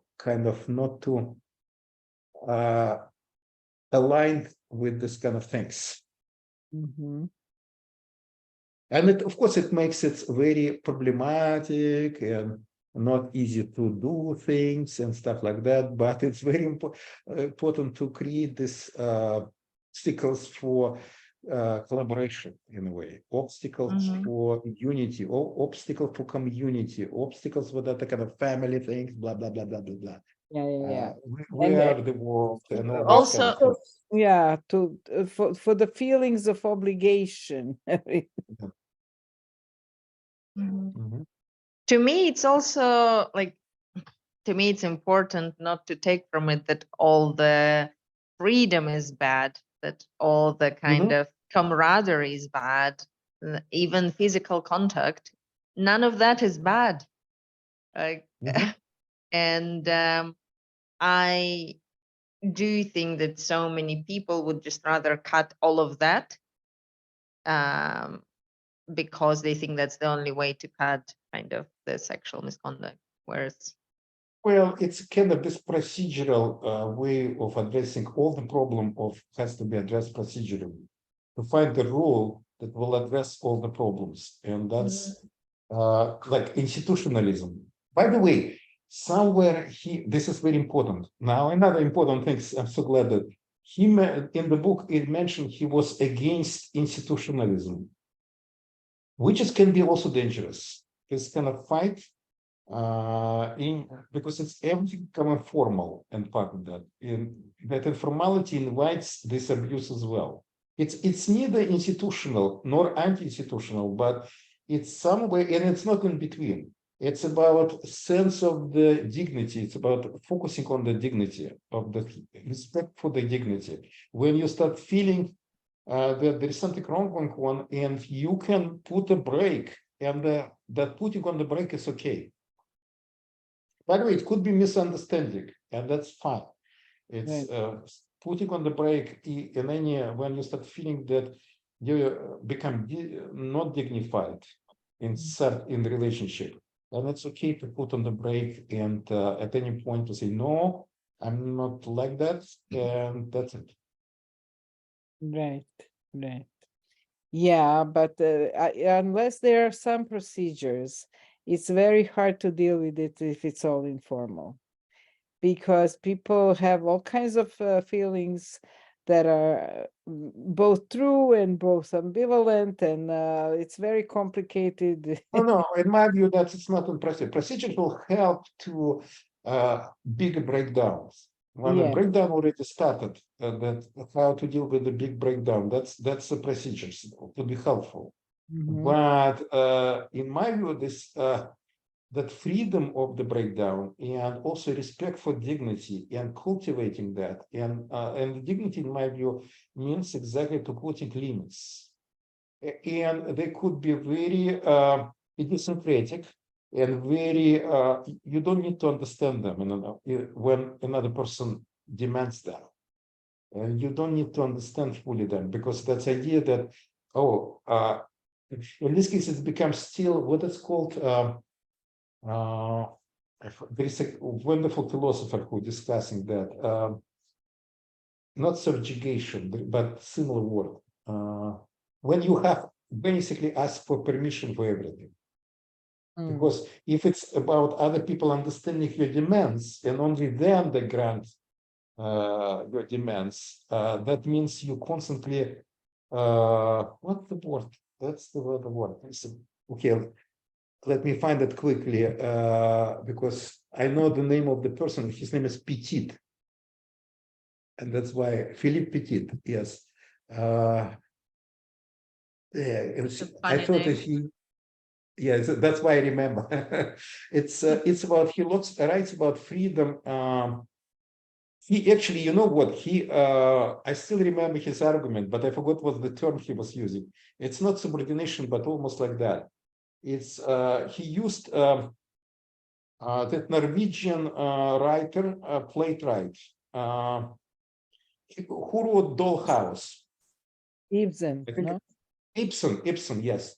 And I think it's a Dollhouse. There is a very liberal family, the liberal husband, and the wife needs to constantly ask him permission for everything. On almost 100%, he gave her permission, but still, it's what's he call that? Damn, it's not oppression, but similar. He said it's kind of soft version of this. Because you cannot make your own decision without approval by even very, very liberal authority. Still, you are in what's the word? Damn, the word escapes. Submission. Maybe submission, but I think it's different word than submission. Damn, it will come out. You know, this is like mature memory, what I call. Перезрелая память. Over mature. Too much maturity is bad. So Yeah, but it's kind of remind me that's why you have right not to be understood, but still respected. And maybe respect even comes from that, because if I only approve because I agree with that and understand that, it's still Yeah, not I good. think you're right. Or even asking for approval. Mhm. I kind of think that at some point when something really is doing well, whether it's like a junior republic or something like that with charismatic leader or leaders, then at some point there happens a switch when the thing itself becomes more valuable than the members. Mhm. And that's when you should be like done. Like if that happens, then the whole mechanism starts. Like if there is abuse, then everybody is like, shh, you don't want the Right, club right. to fall apart. Yeah, Yeah. yeah, yeah. Mhm. So it's like if you stay on values instead of like, we need to keep this going, we need to keep this going, this is so great. If you just stand on values, then you don't mind like letting it go. It's fine. It fell apart. It didn't work. It's like we messed up. In other But words, there should be yeah. no wheels in the head. You remind me of this. Yeah, yeah. yeah. I just wanted Stirner. Yeah. And Stirner actually defined wonderfully freedom. He said, "You're free," something like that. Yeah, his quote is much more poetic. I really like it. But basically, you're free when you can do what you think to do, and you will be not punished for that, or there will be huge loss. If you can do that, you can do or say something. It means He defined that it you free. don't feel No, that it will be punished or have a loss. It no. means you. No. He defined the freedom when you can let go of your dear idea to die without feeling that you lost something. No, it's not about dear idea. No, it's not. I can actually find that. I remember Because that one. I remember that thing that Anna That's the said. most important. That nothing should be the most important for you. That you can let go of something. That means No, you're free no. of that That's not my mechanism reading. of the wheel. Yes. Okay, let's find it, because I think When you're uh, willing to die for something, that means that's a will in your head, basically. Yes. When So- you're not you're not anymore willing to die for that, for anything. You're Mhm. free. let That's me it. find it. Mhm. I already used that in so many, and I need to memorize it somehow. Maybe you're doing something else than Dina and I. Yeah. Yeah, well, it doesn't necessarily mean two people can be also wrong. No, but maybe there are two things from Yeah. Stern. One that's Maybe, for you and one maybe. that's Yeah, important. I am absolutely certain That's he true. wrote that one, but I'm just sure he wrote a few things and they were about the same. Because he was think trying to it's- put a will in our head, wasn't he? Yes. Imagine like if you suddenly discovered that everything that you believed about something probably is not true. That No, you're it's not totally about that. okay. In my view, it's quote that I'm interested in. It's not about that. It's about acceptance by others. And That's a different. that's a different thing. That's what I'm saying. In other words, nothing really controls you. Oh, okay. Yes, it's not that controls you, but no, you can be controlled. You can be dead, and the fact that you are kind of not. It's like what Dina was talking about. You have to go along because otherwise it's too costly to you, and that's when he was. That's what he was referring to in that quote. At least what how I remember that.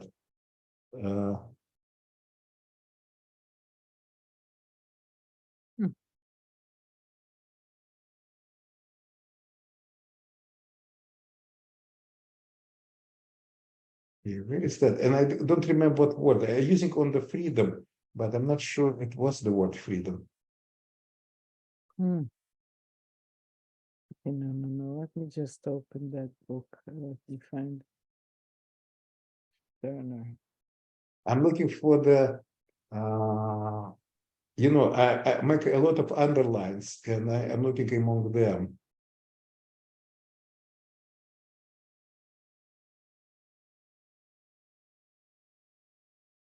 Remember, we read some other book and they refer to that. They use that as also a quote. And I forgot the other book what they were reading.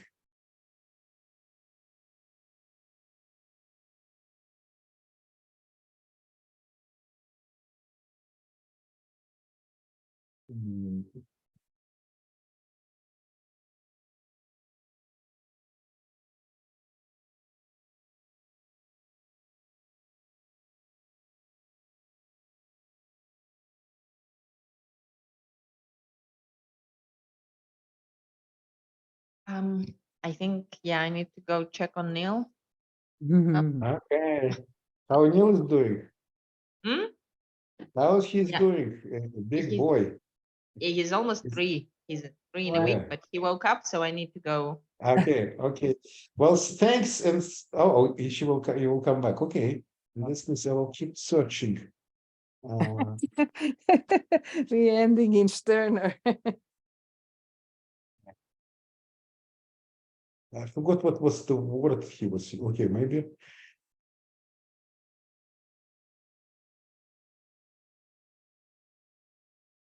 You know what? I know how to find it. It's I have another things. I was using that quote in my paper on civil disobedience, and this is how easy to find that.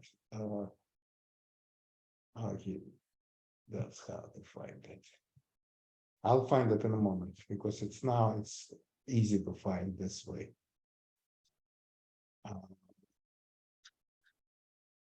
Civil disobedience. Okay.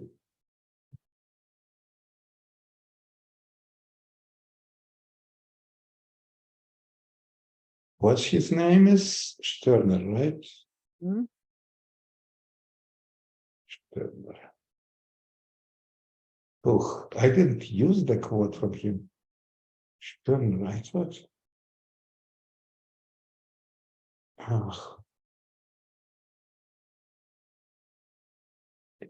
What other book I was using? Where I'm using his?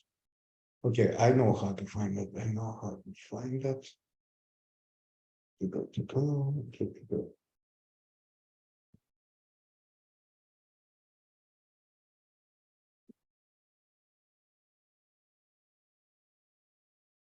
Yeah, it's so difficult to find things. Mhm.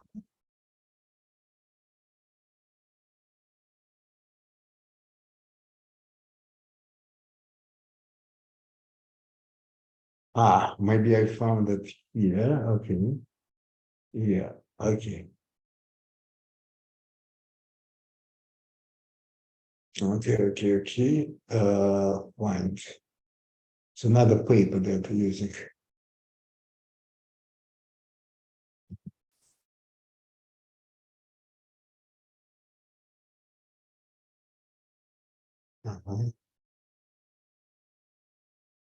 Shoot.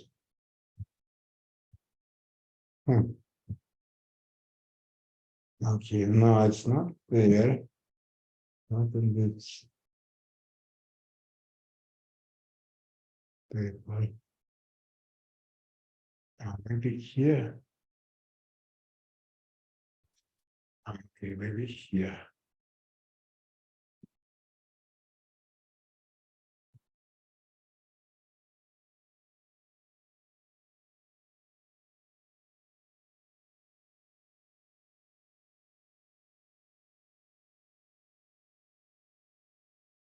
Yeah, no. I'm pretty sure I was using this quote and I couldn't find.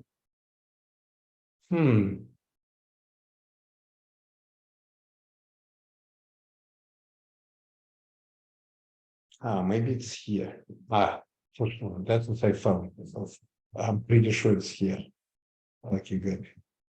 Good. I'll find it in a moment. Yeah. I'm listening. Okay, the thought is only my own when I have no hesitation about putting it in a moral danger at every moment, when I don't have to fear at its loss as a loss for me, as loss of me. So this is what I Okay, meant. that one is very important. Send it, the copy. And what page is it on? Yeah, I have it. I have pages, everything. So I have it. There is no word of freedom there. That's why I would not find that. Okay, let me send it. Okay, I found that, Dina. I found.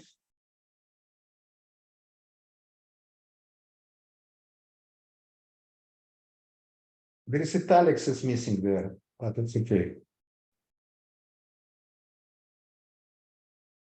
Okay, did you send it? Yeah, I already sent it. I only watching you on the side screen, and on my own I was okay. Okay, so three. Okay, the thought is only my own when I have no hesitation about putting it in mortal danger at every moment, when I don't have to fear its loss as a loss for me, as a loss of me. Yeah, that's actually the quote. Mortal danger. So it's not that die. That's why we are talking about die. You have a feeling that you can put your idea into the mortal danger. You can let go of it. That's it. At every moment. And I don't have a fear of its loss as a loss for me, as a loss of me. It's great. It's really great. I think it should be extended not from thought to being.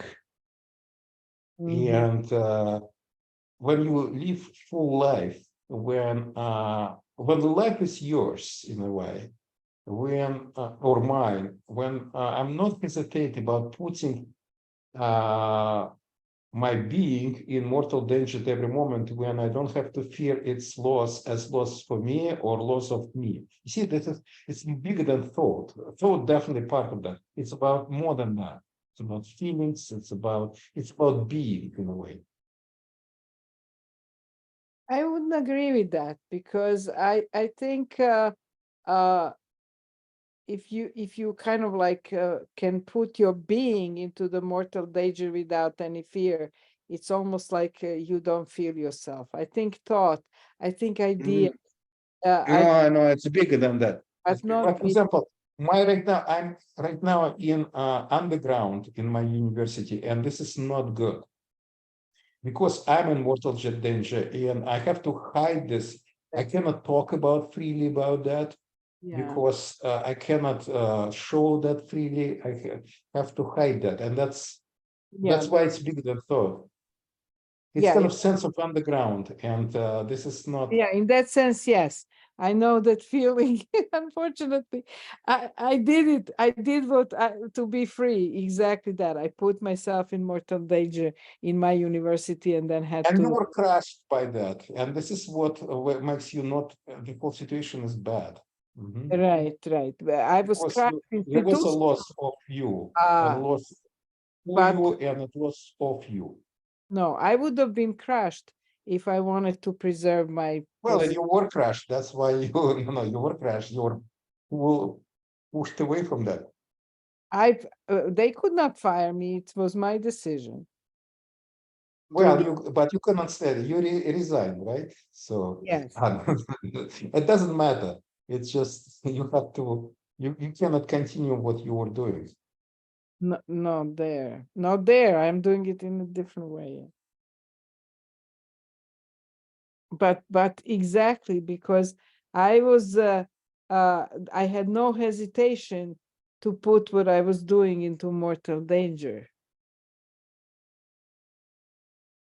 Exactly. I freed myself. I was free to do that. I had no hesitation to put it in the mortal danger.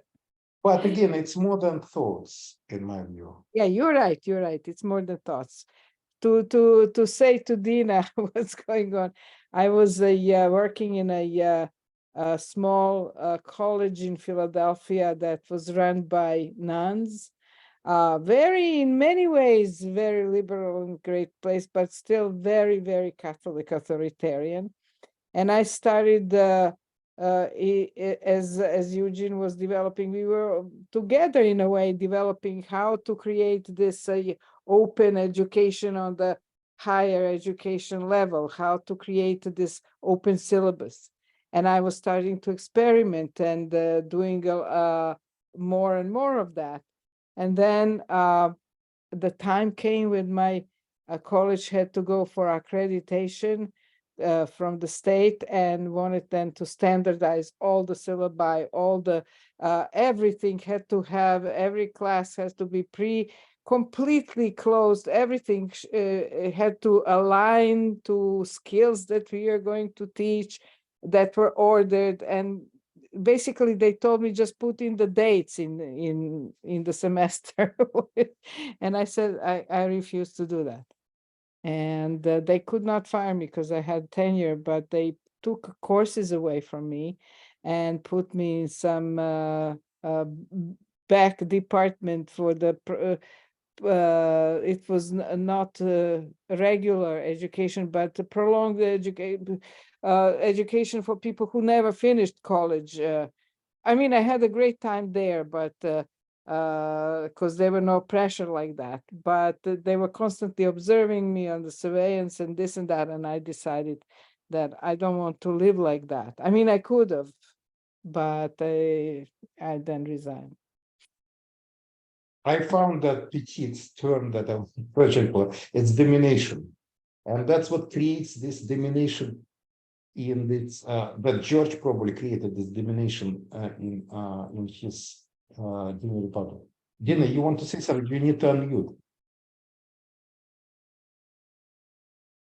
yourself. I wanted to ask that quote. It's from The Wheels in the Head, right? Yes. Yeah. I Well, the book is called, yes, it's a book about that. It's called Either and something. I didn't realize it was so recent. I thought it was older. No. It's not recent. Property. The book is Published in English. It's one of the recent. There are several translations, and I'm using that particular translation of this. okay. Let me put whole reference. Dina, just a Thank sec. you. Yeah. What's his name? But I am sure in the early part of the book, because that's usually the part that I read. I am sure he was talking about dying for stuff as well. 211 on the page 211. No, it's not there, but I'll tell you where. Mortal, just Mm. I'll tell you where it is. 200. I'll put what book I was using because it's translation. I'll find it in my. You are on page 354. Uh-huh. So that's not the beginning of the book. Okay, this is what I'm using, and what's translation I was using. Right. Yeah, it's 354. I have that same book. And how do you call it? The unique and its property, or what? Well, you can. I said it Okay. because there is different translation, even the title. Yeah, because Wheels in the Head was by Spring, Yeah. right? That's the book I have. Same book I have from 2007. Uh-huh. Yeah, and they used a reference to that, and this is. Okay. And I read, Dina, that Stirner was the ones who created this разумный gazing. You know What's that Разумный Churchill, эгоизм, I've they heard. took it from that from him. No, I didn't know. Mhm. So Ayn Rand, well, is that right? Ayn Rand? Yeah, sounds right. You know that libertarian, she took it as well. So it's continuation of this notion. But I think But she it's Mark Stirner who completely created that. distorted it.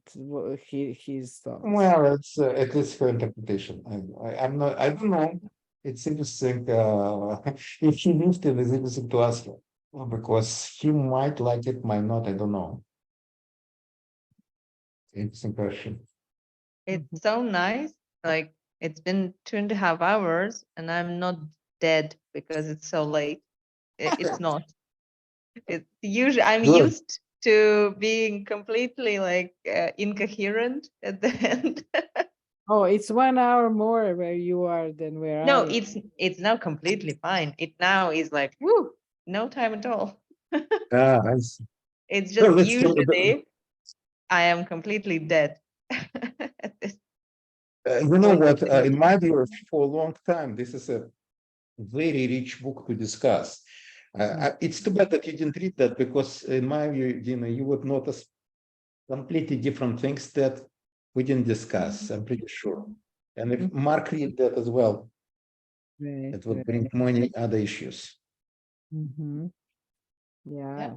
But I'm gonna like at least read some more because it seems very interesting.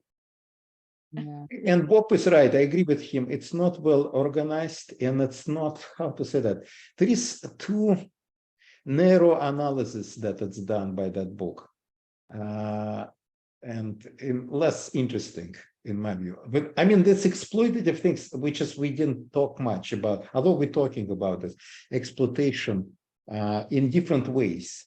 Some exploitation was kind of announced as a goal, like pre-existing goal of this. And like William George was not like that, but exploitation in him was still part of this paternalism that was present there, Yeah. that was not completely overcome. Mhm. Also, for the status of this colony, if you want to call it colony, he had to present a face to the public that he has some educational or reformatory goals, and it's not just exploitation of children's work, because they actually really worked very hard there, and for very small amount of money, that they had their own money actually. That they could No. It's first of all, I disagree with Anna with you that he has educational goals or his other goals. That it's very clear No, I said through the he had whole to book. put it for the face toward. Well, he has to play along to the point, and he was very clear that he was not, in many ways, wanted to go along with this. He was putting. He's basically my understanding again. His policy, which is very interesting in my view, was like that. You can do it up in the way how you want it. And I might disagree with that, but I will go along with that. What I will not allow you to distort what I'm doing. Mhm. You can do, if you decide to do, like, if you're going to prison, fine. If you're going to school, fine. But don't claim that this is what I'm sanctioning. I'm not sanctioning. I'm going along with that because there is synergy there. And that's how I understood his policy. By the way, it might change. And I don't know, it's maybe in different times he had different ideas. But at some point he was, think about that. He canceled a Hollywood movie at this time. Think about how much publicity it would have. And he didn't allow that to happen. So, at some points he didn't compromise, but in certain others he did. It was very clear that he was very much kind of comfortable in other people, what they're doing, like this school cities or student citizen, which he didn't like this term, student citizen, because part of that, he has very strong this idea that it's infantilization of the children. That's what he's fighting. He's fighting for dignity. Mhm. It's true that he, at the same time, were how to say that, was corrupted by his own project. Or he corrupted the project. Maybe it's difficult to say who corrupted whom, but still, that was interesting about him, that he was not so much for him. It was secondary byproducts of this, and if it was so interesting to read his account, because, for example, how he saw delinquency as a result of this disrespect of children. rather than what he's trying to do is addressing delinquency. It's not about that. He's addressing the core, I think, issue there of this kind of taking agency from the children and making them kind of, like a wax. You can mold whatever you want from them. And he would disagree with that, which is many others trying to do with this education. And that's why he was not wanting to that people see what he's doing as education. For example, he was arguing against that, or information, or for him, democracy was not a tool, but it was very ontological. It's not instrumental. It's a way of living rather than a tool for reaching some desirable outcomes. Right. Exactly. That's how I at least read him through this book. It will be interesting if by the way, we might schedule his book in our, not schedule, but at least put on the list to read him. I was just thinking that would be a way to kind of continue the conversation. Right. Well, it depends whether people, people vote and then don't even come to talk. Maybe we should be kind of authoritarian. So this is the book we are going to discuss. Take it or leave it. Well, it's possible how, to some degree, I'm debating that. It's a very interesting issue, actually. Maybe let me just, why I'm doing, while I remember about that, I will put on the list this book. But I want to ask you, this is actually a big issue for me as educator.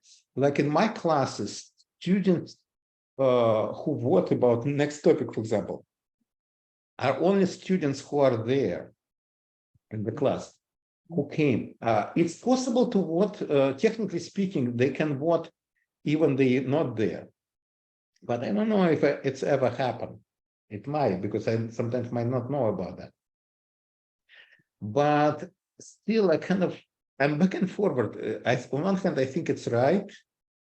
On the other hand, I think it's maybe not right. So I don't know. Like, for example, but what's the problem? Okay, the problem is I have a class, right? So let's say 36 students. Right now, on more or less systematic basis, it's difficult to say systematic. On average, let me put that way, about 10 people come. They can be not the same 10, but there is some kind of core students who are coming. And there are other who might come because of the topic. What's interesting is that, so usually at the end of the class, in this particular case, sometimes at the beginning, but mostly at the end, they choose what they want to study next. Based on the topics, and then it makes a lot of sense. Some other students might come, or this might not come, whatever. But in a way, it's only who is in class defined what's decided what will be, which is interesting because some other students, if it were their topics, something that they might also come, but since they're not there, their topics may be never chosen. I don't see a problem. It's basically they have this author kind of right subjectivity, however you call it. They can choose not to come. That's they're exercising it. They can choose to kind of, I don't know, ask through their friends to kind of let's push this or that. Right. I don't know. No, technically speaking, they can, the voting has happened not in online. So in a way, they can vote even before the class. Usually and it's possible. Usually the way how it's done in my class, we discussing this like in the class. Right now, it's interesting. We have a TA who was teaching assistant, who was a student in previous class.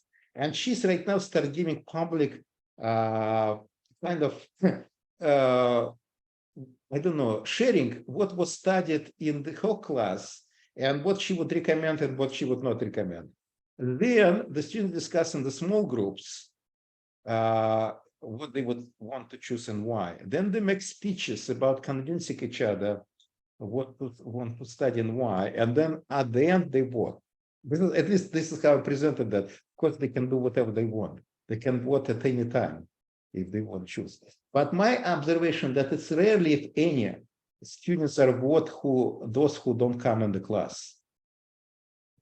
And I think it's not your paternalism. Right. That's true. It's not your kind of your task to make them vote in some way. Yeah, but think about that. Right now we have similar problem. My solution would be Yeah, but we have the same problem right now. We can, in our club, we can decide that, for example, people who come to the right now, like, well, we should have started earlier, maybe at the beginning, but people who come will decide what's next book is. Like in this case, it would be you us look at the three list plus and- Mark and Bob. Mhm. Could be do like that. Instead of Or it voting should be online, what, right. having the survey that I make for everyone online, just people who are here now, or when we are all together, we look at the list and decide and publish that.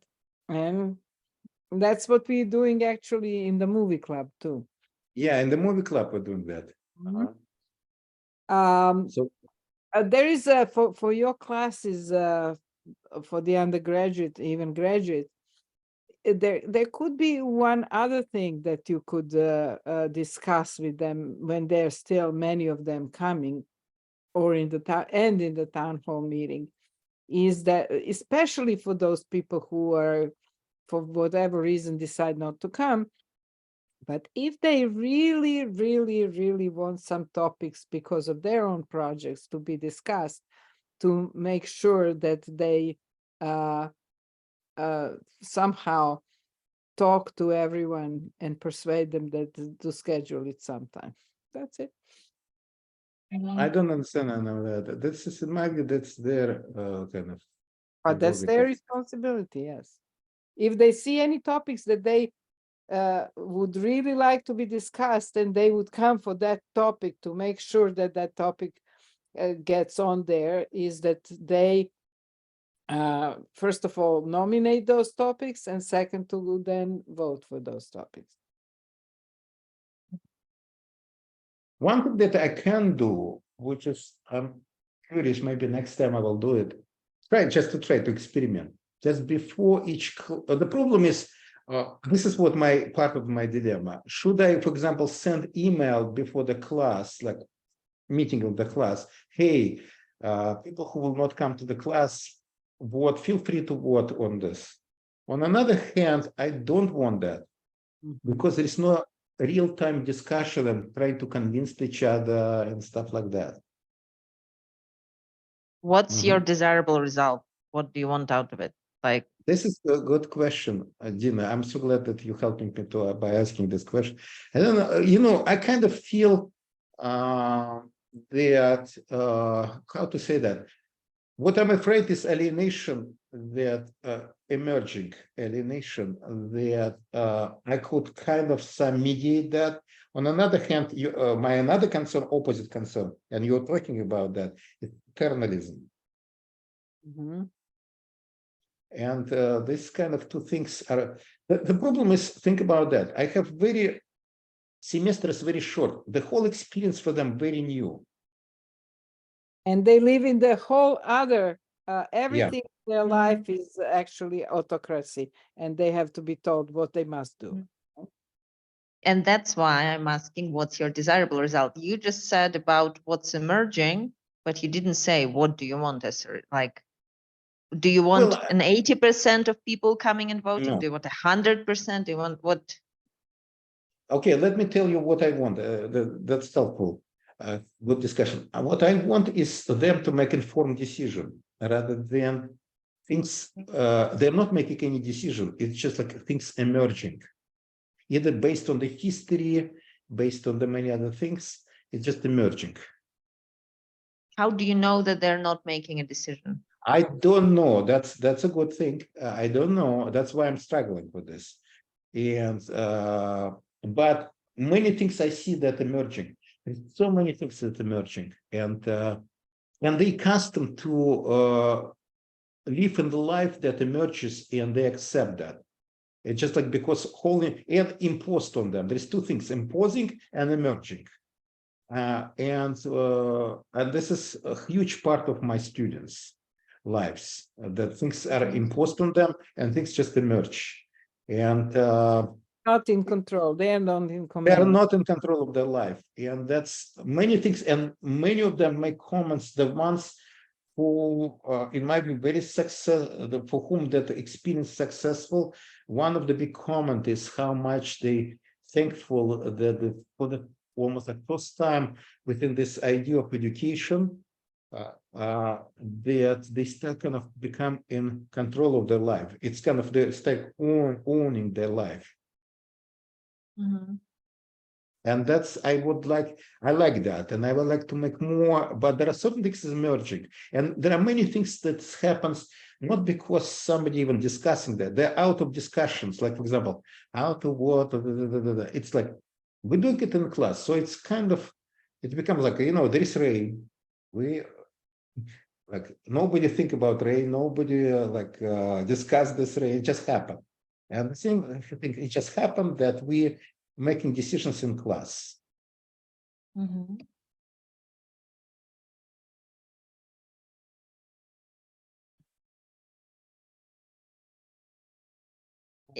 It seems to me that you cannot fix the 95% of their time being different by One semester. by imposition of freedom and mindful decision making. You can't impose that. You can only put it out there and kind of let them take it or go past it. And that's true, but I'm not sure that this is something as an, I know that it's offer, right? But they don't know that that's offer. For them, since it was not kind of discussed or whatever, it's not an offer. It's just like, this is how things are. Do you see There is that? What I nothing mean? you can do about it. For some, yes, and for some, no. Yeah.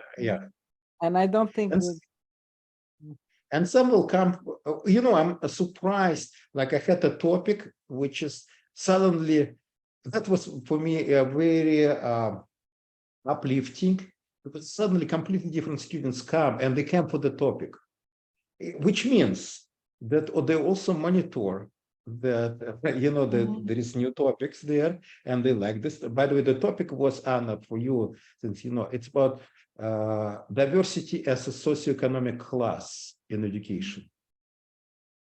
And completely different students came, new students came, besides the ones that are core, and they came for that particular topic. They just, not next one. very interesting. Because this is important for them.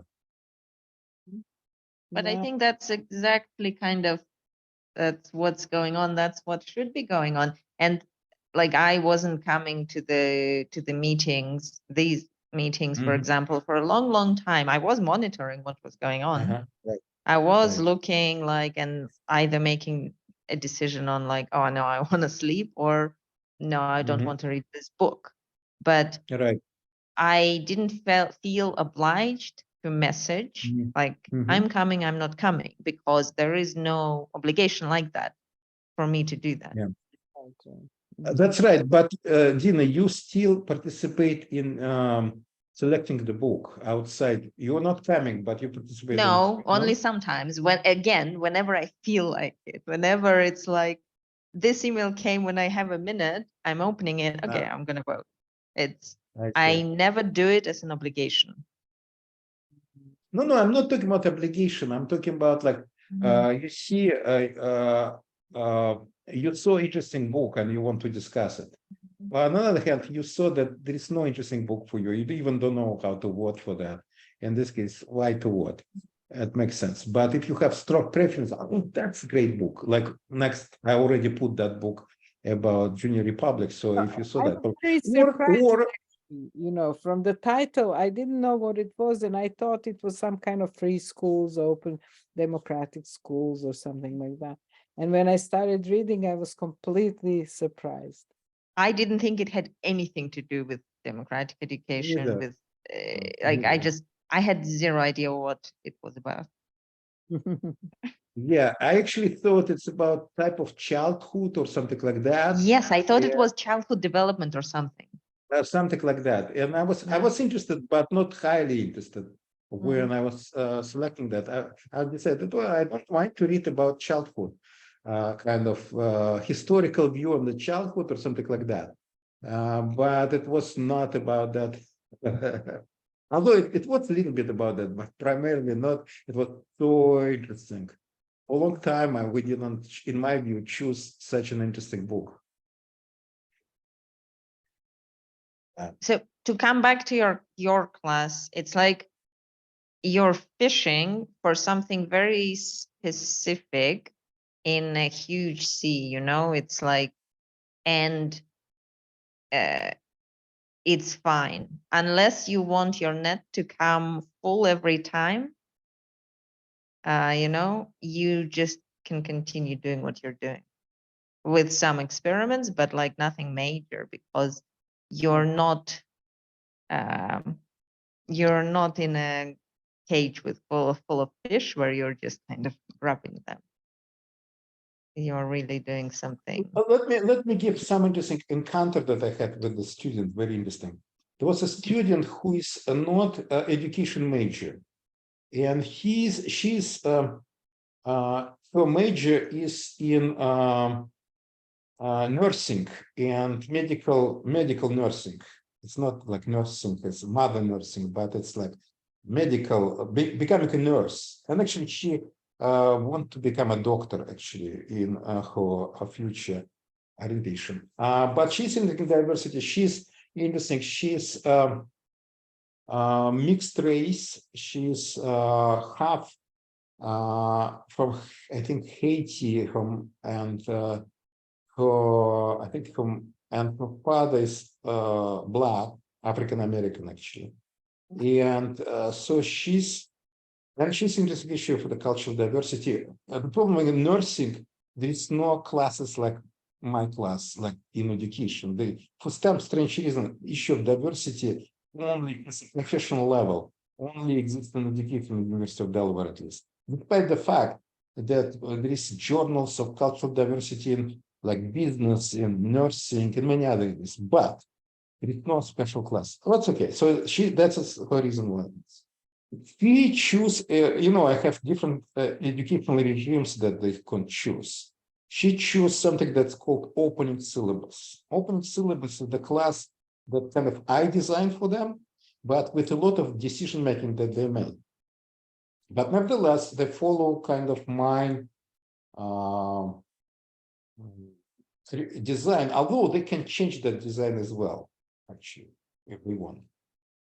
So in this part of the design, there is something that's called main learning project there, which is the idea is it's very different than traditional, what in United States called final paper, because it's not past oriented. It's not that you need to prove to show that you know something, that you've learned something in the class, but it's future oriented. It's about studying something that it's interesting for you, you don't know, but want to know.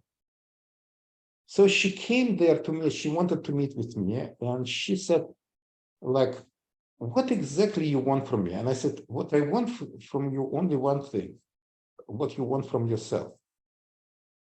And it was clear that she couldn't understand that.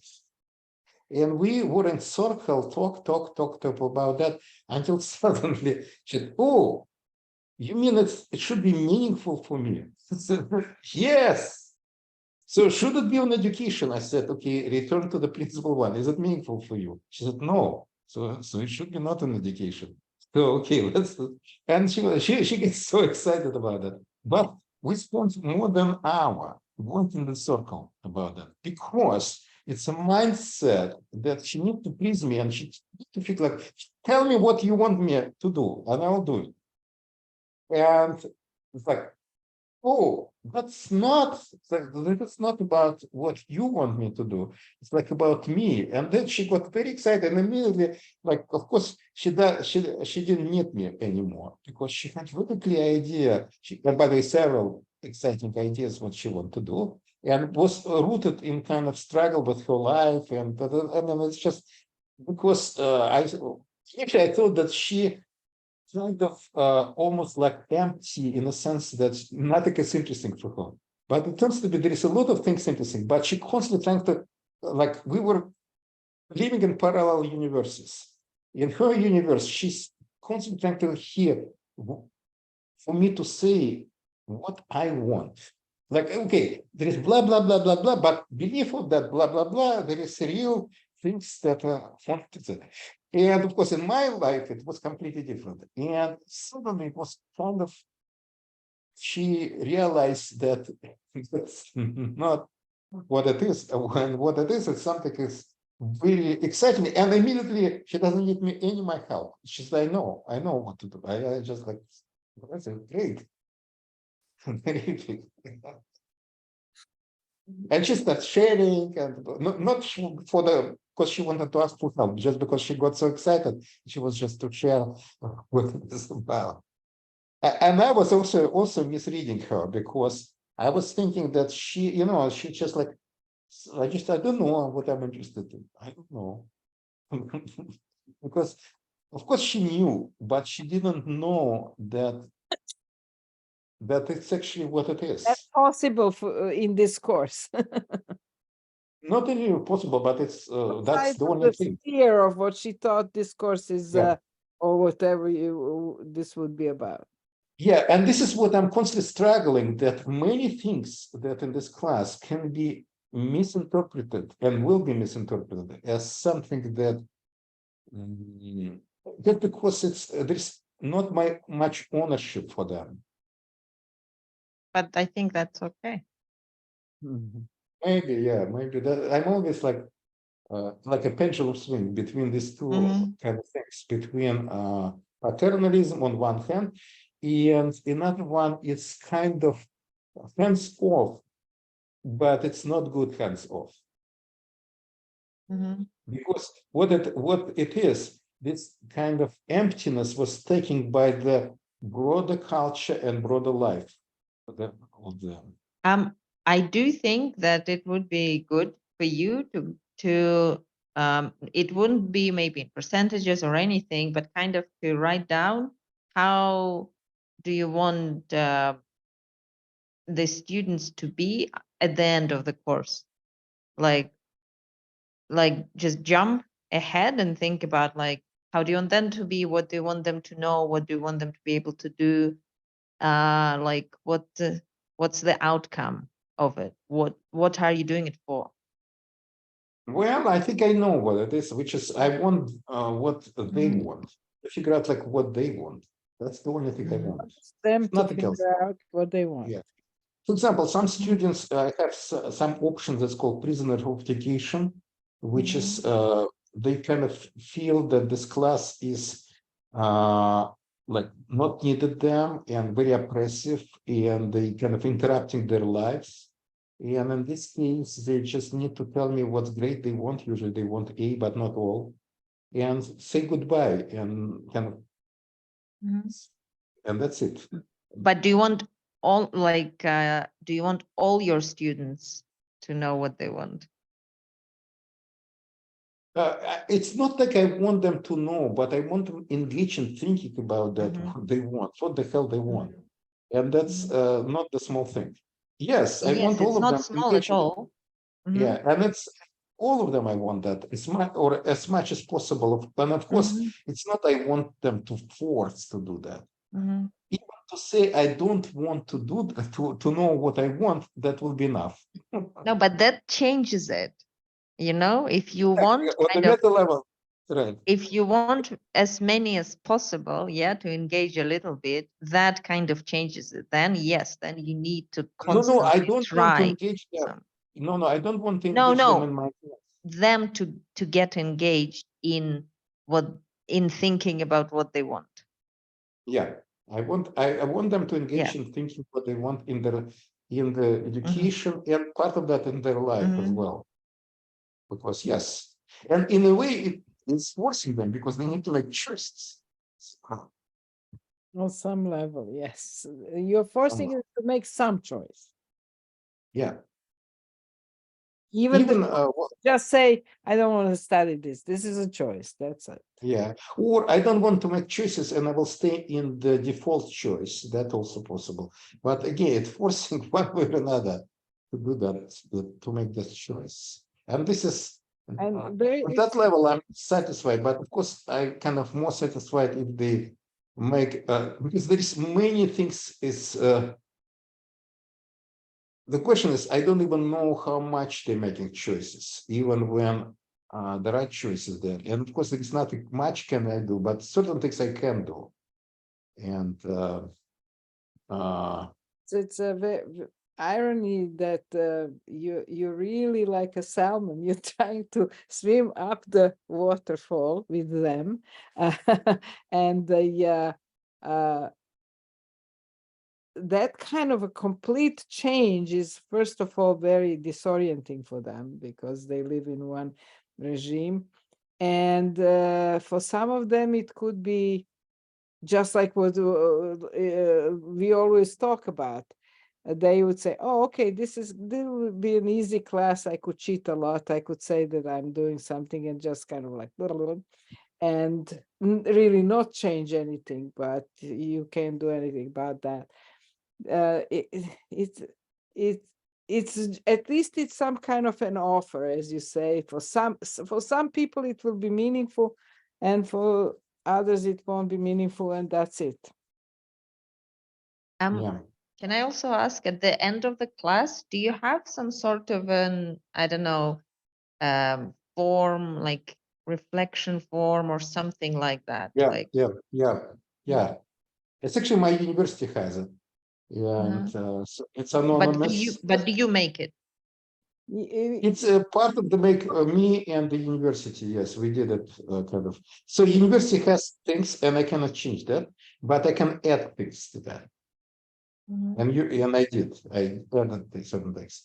So it's interesting to see. And again, it's of course it's not it's anonymous, and students can choose to do that or not choose not to do that. But It's, you of know course, what really very helpful, Dina, there is in the middle of the class, which is only after 6 weeks or something like that, 5, 6 weeks, a town hall meeting to reflect on what this is all about, and what you like, don't like, what you want to change, how to change it. And that town hall meeting is like so important, because almost without that, it's complete disorientation for most of the people. With this town meeting, there is a first reflection on everything. And for many people, that's really not only meaningful that it's reflection, because they can then really change things in the class completely what they want. other they can change it even before, but again, this is more on visible and systematic basis. Yes. What, just as an idea, maybe, I don't know. I don't know how you start, but there is, I've come across this way of almost starting, or like one of the first meetings, with a game that is a game on rules, where you basically, whole point of it is to get a feeling of where you ended up, where you are, and what kind of rules work here. I don't think it will work because they don't. It's a whole journey, and they talk about that. Some of them at the beginning, because it's a culture shock. Also, it's disorienting, it's confusing, and they say it's so confusing. But at the end, they say like there's no other way because it's a new experience, and you cannot kind of switch and prepare for that. There's no preparation for that. You just need to jump to that. It's swim and then realize where you are, because it's a I lot agree of with that. disorientation and confusion, and like what's the hell that, what he wants from us, it's not very clear until we realize like nothing, or he wants from us for us to want, which is like so bizarre. Like on the other hand, it's so true, and then they can but of course, some of them will never trust, because you need to trust there. Yeah, the experience is short, some kind of trust happen in the middle of semester when they deciding, for example, they can decide to cut part of the class, that time and whatever. And it's something like, can we do that? Not sure, you can do it. Because I'm still benevolent dictator, of course, there, because this domination is still there, because I need During the this, I kind of sanction that. Whatever they decide, I need to say yes. But they need to ask me, like, is it okay or not okay? Yeah, even if this huge part of this is returning questions back to them. Like, for example, they choose open syllabus, right? And then they come and said, do I need to do a main learning project? And I said, okay, take a mirror and ask yourself, not do I need, but is it helpful for me to do that or not? And whatever answer you make, that's a skill. But it cursively repeats again and again. Even they hear that somebody else asked, and I reply to the class, and then they do it Well, themselves again, of course, absolutely. because it's so strange. Mhm. That it's them who making decisions. And of course, the question is how they make the decision. And some of them, of course, colonized by other concerns will do. Some actually reflect on that. I had interesting email from the student who said that I blew it up. This is supposed to be my favorite class. And instead of that, because I really want to study many things in that class, but instead of that, since nothing is required, I move all energy and time to something that I don't care about, but I need to survive there. And that's what's, in my view, I don't think it's like some people think this is great that she realized that. I don't think it's great. I see nothing great. What I see is colonization. And the question is, I was thinking, how can I help her and students like her to realize that colonization before or during or whatever? Because it's not good to just say, oh, she learned that. It's almost like, you're going through the terrible experience and they say, oh, you've learned an important lesson. Not sure how great a lesson is like that. So that returns that same question on the juvenile republics, because not from the point of view what learned, but I was thinking about that book also in terms of the fifth seal. Like there is a lot of things that they are put there from the necessity that they have to endure, like to survive. And whether that's good or bad, in a kind of, they don't have within that ways to experiment much, even In- with well, Yeah, if and you, for instance, blow it and buy too much candy, and then you don't have a place to sleep the whole night, and that keeps repeating, and there is no, like you're on a mercy. There is nobody there to help you with that, like some kind of service that will consult with you or something. in terms of like the student of yours with the realization and like the sad stuff, it's for me, when I come to the teenagers here, because we have a group and it's regular, it's like once a week. And the way we start always is I ask everyone, how are you? Like it's just we make a round and everybody says, and there are components like the physical, the emotional, and what are you thinking? So that they get used to kind of actually paying attention to how they are, like in this way, and not ignoring it. And I also participate. I started, and they used to give only same answers, like I'm fine, happy to be here, thinking about what I'm going to learn. And that was the circle. Like I'm comfortable, like fine, comfortable, and eager to learn. we do sometimes, and I'm not doing it on a systematic basis because it's kind of related to the topic. In some classes, it's emerged by itself. Like in graduate class right now, it's mostly emerged by itself.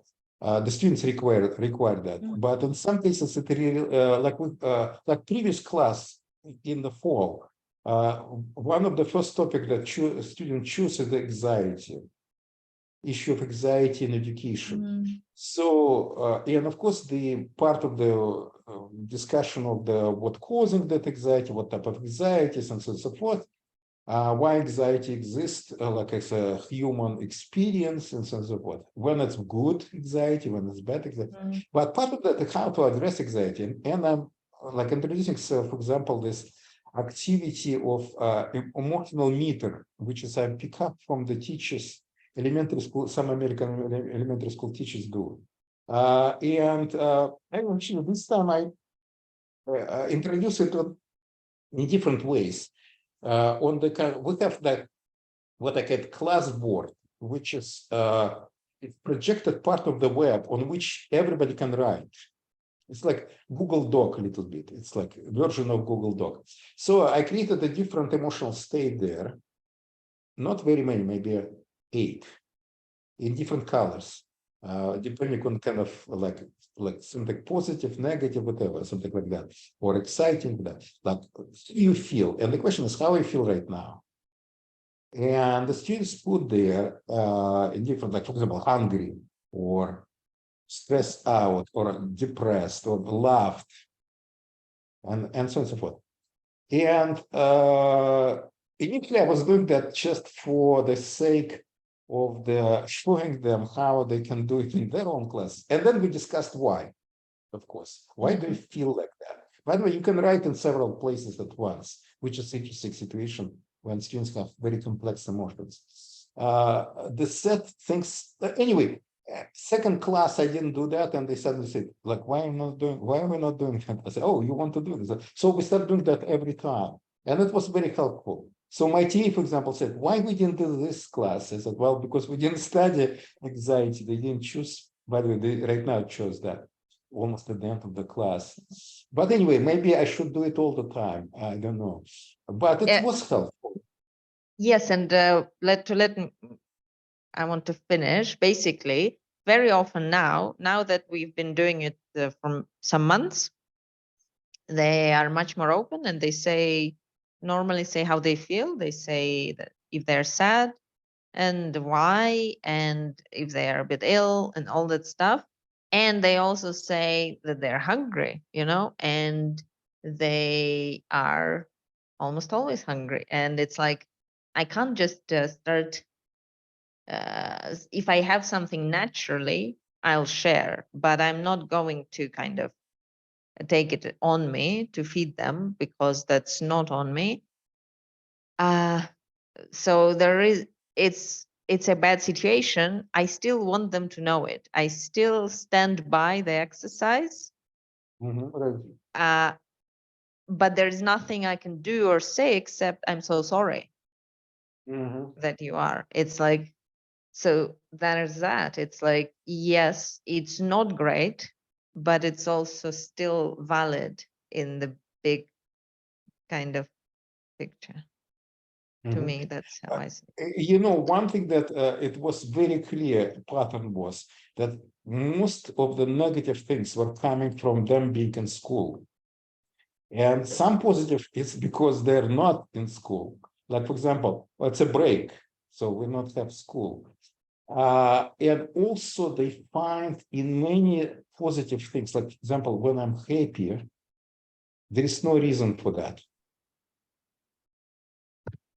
I'm very grateful for the meeting. Thank you. Okay. I need to go. Yeah. Okay. Bye. Well, we have what, 3 hours? Yeah, no, it's midnight. Okay. Bye. Thank you. See You you. were right. Nice Next talking to you. time Bye. from Philadelphia. Yes. Bye. Okay. Bye. Bye, Anna. Bye bye. Ciao, ciao. Ciao, cacao.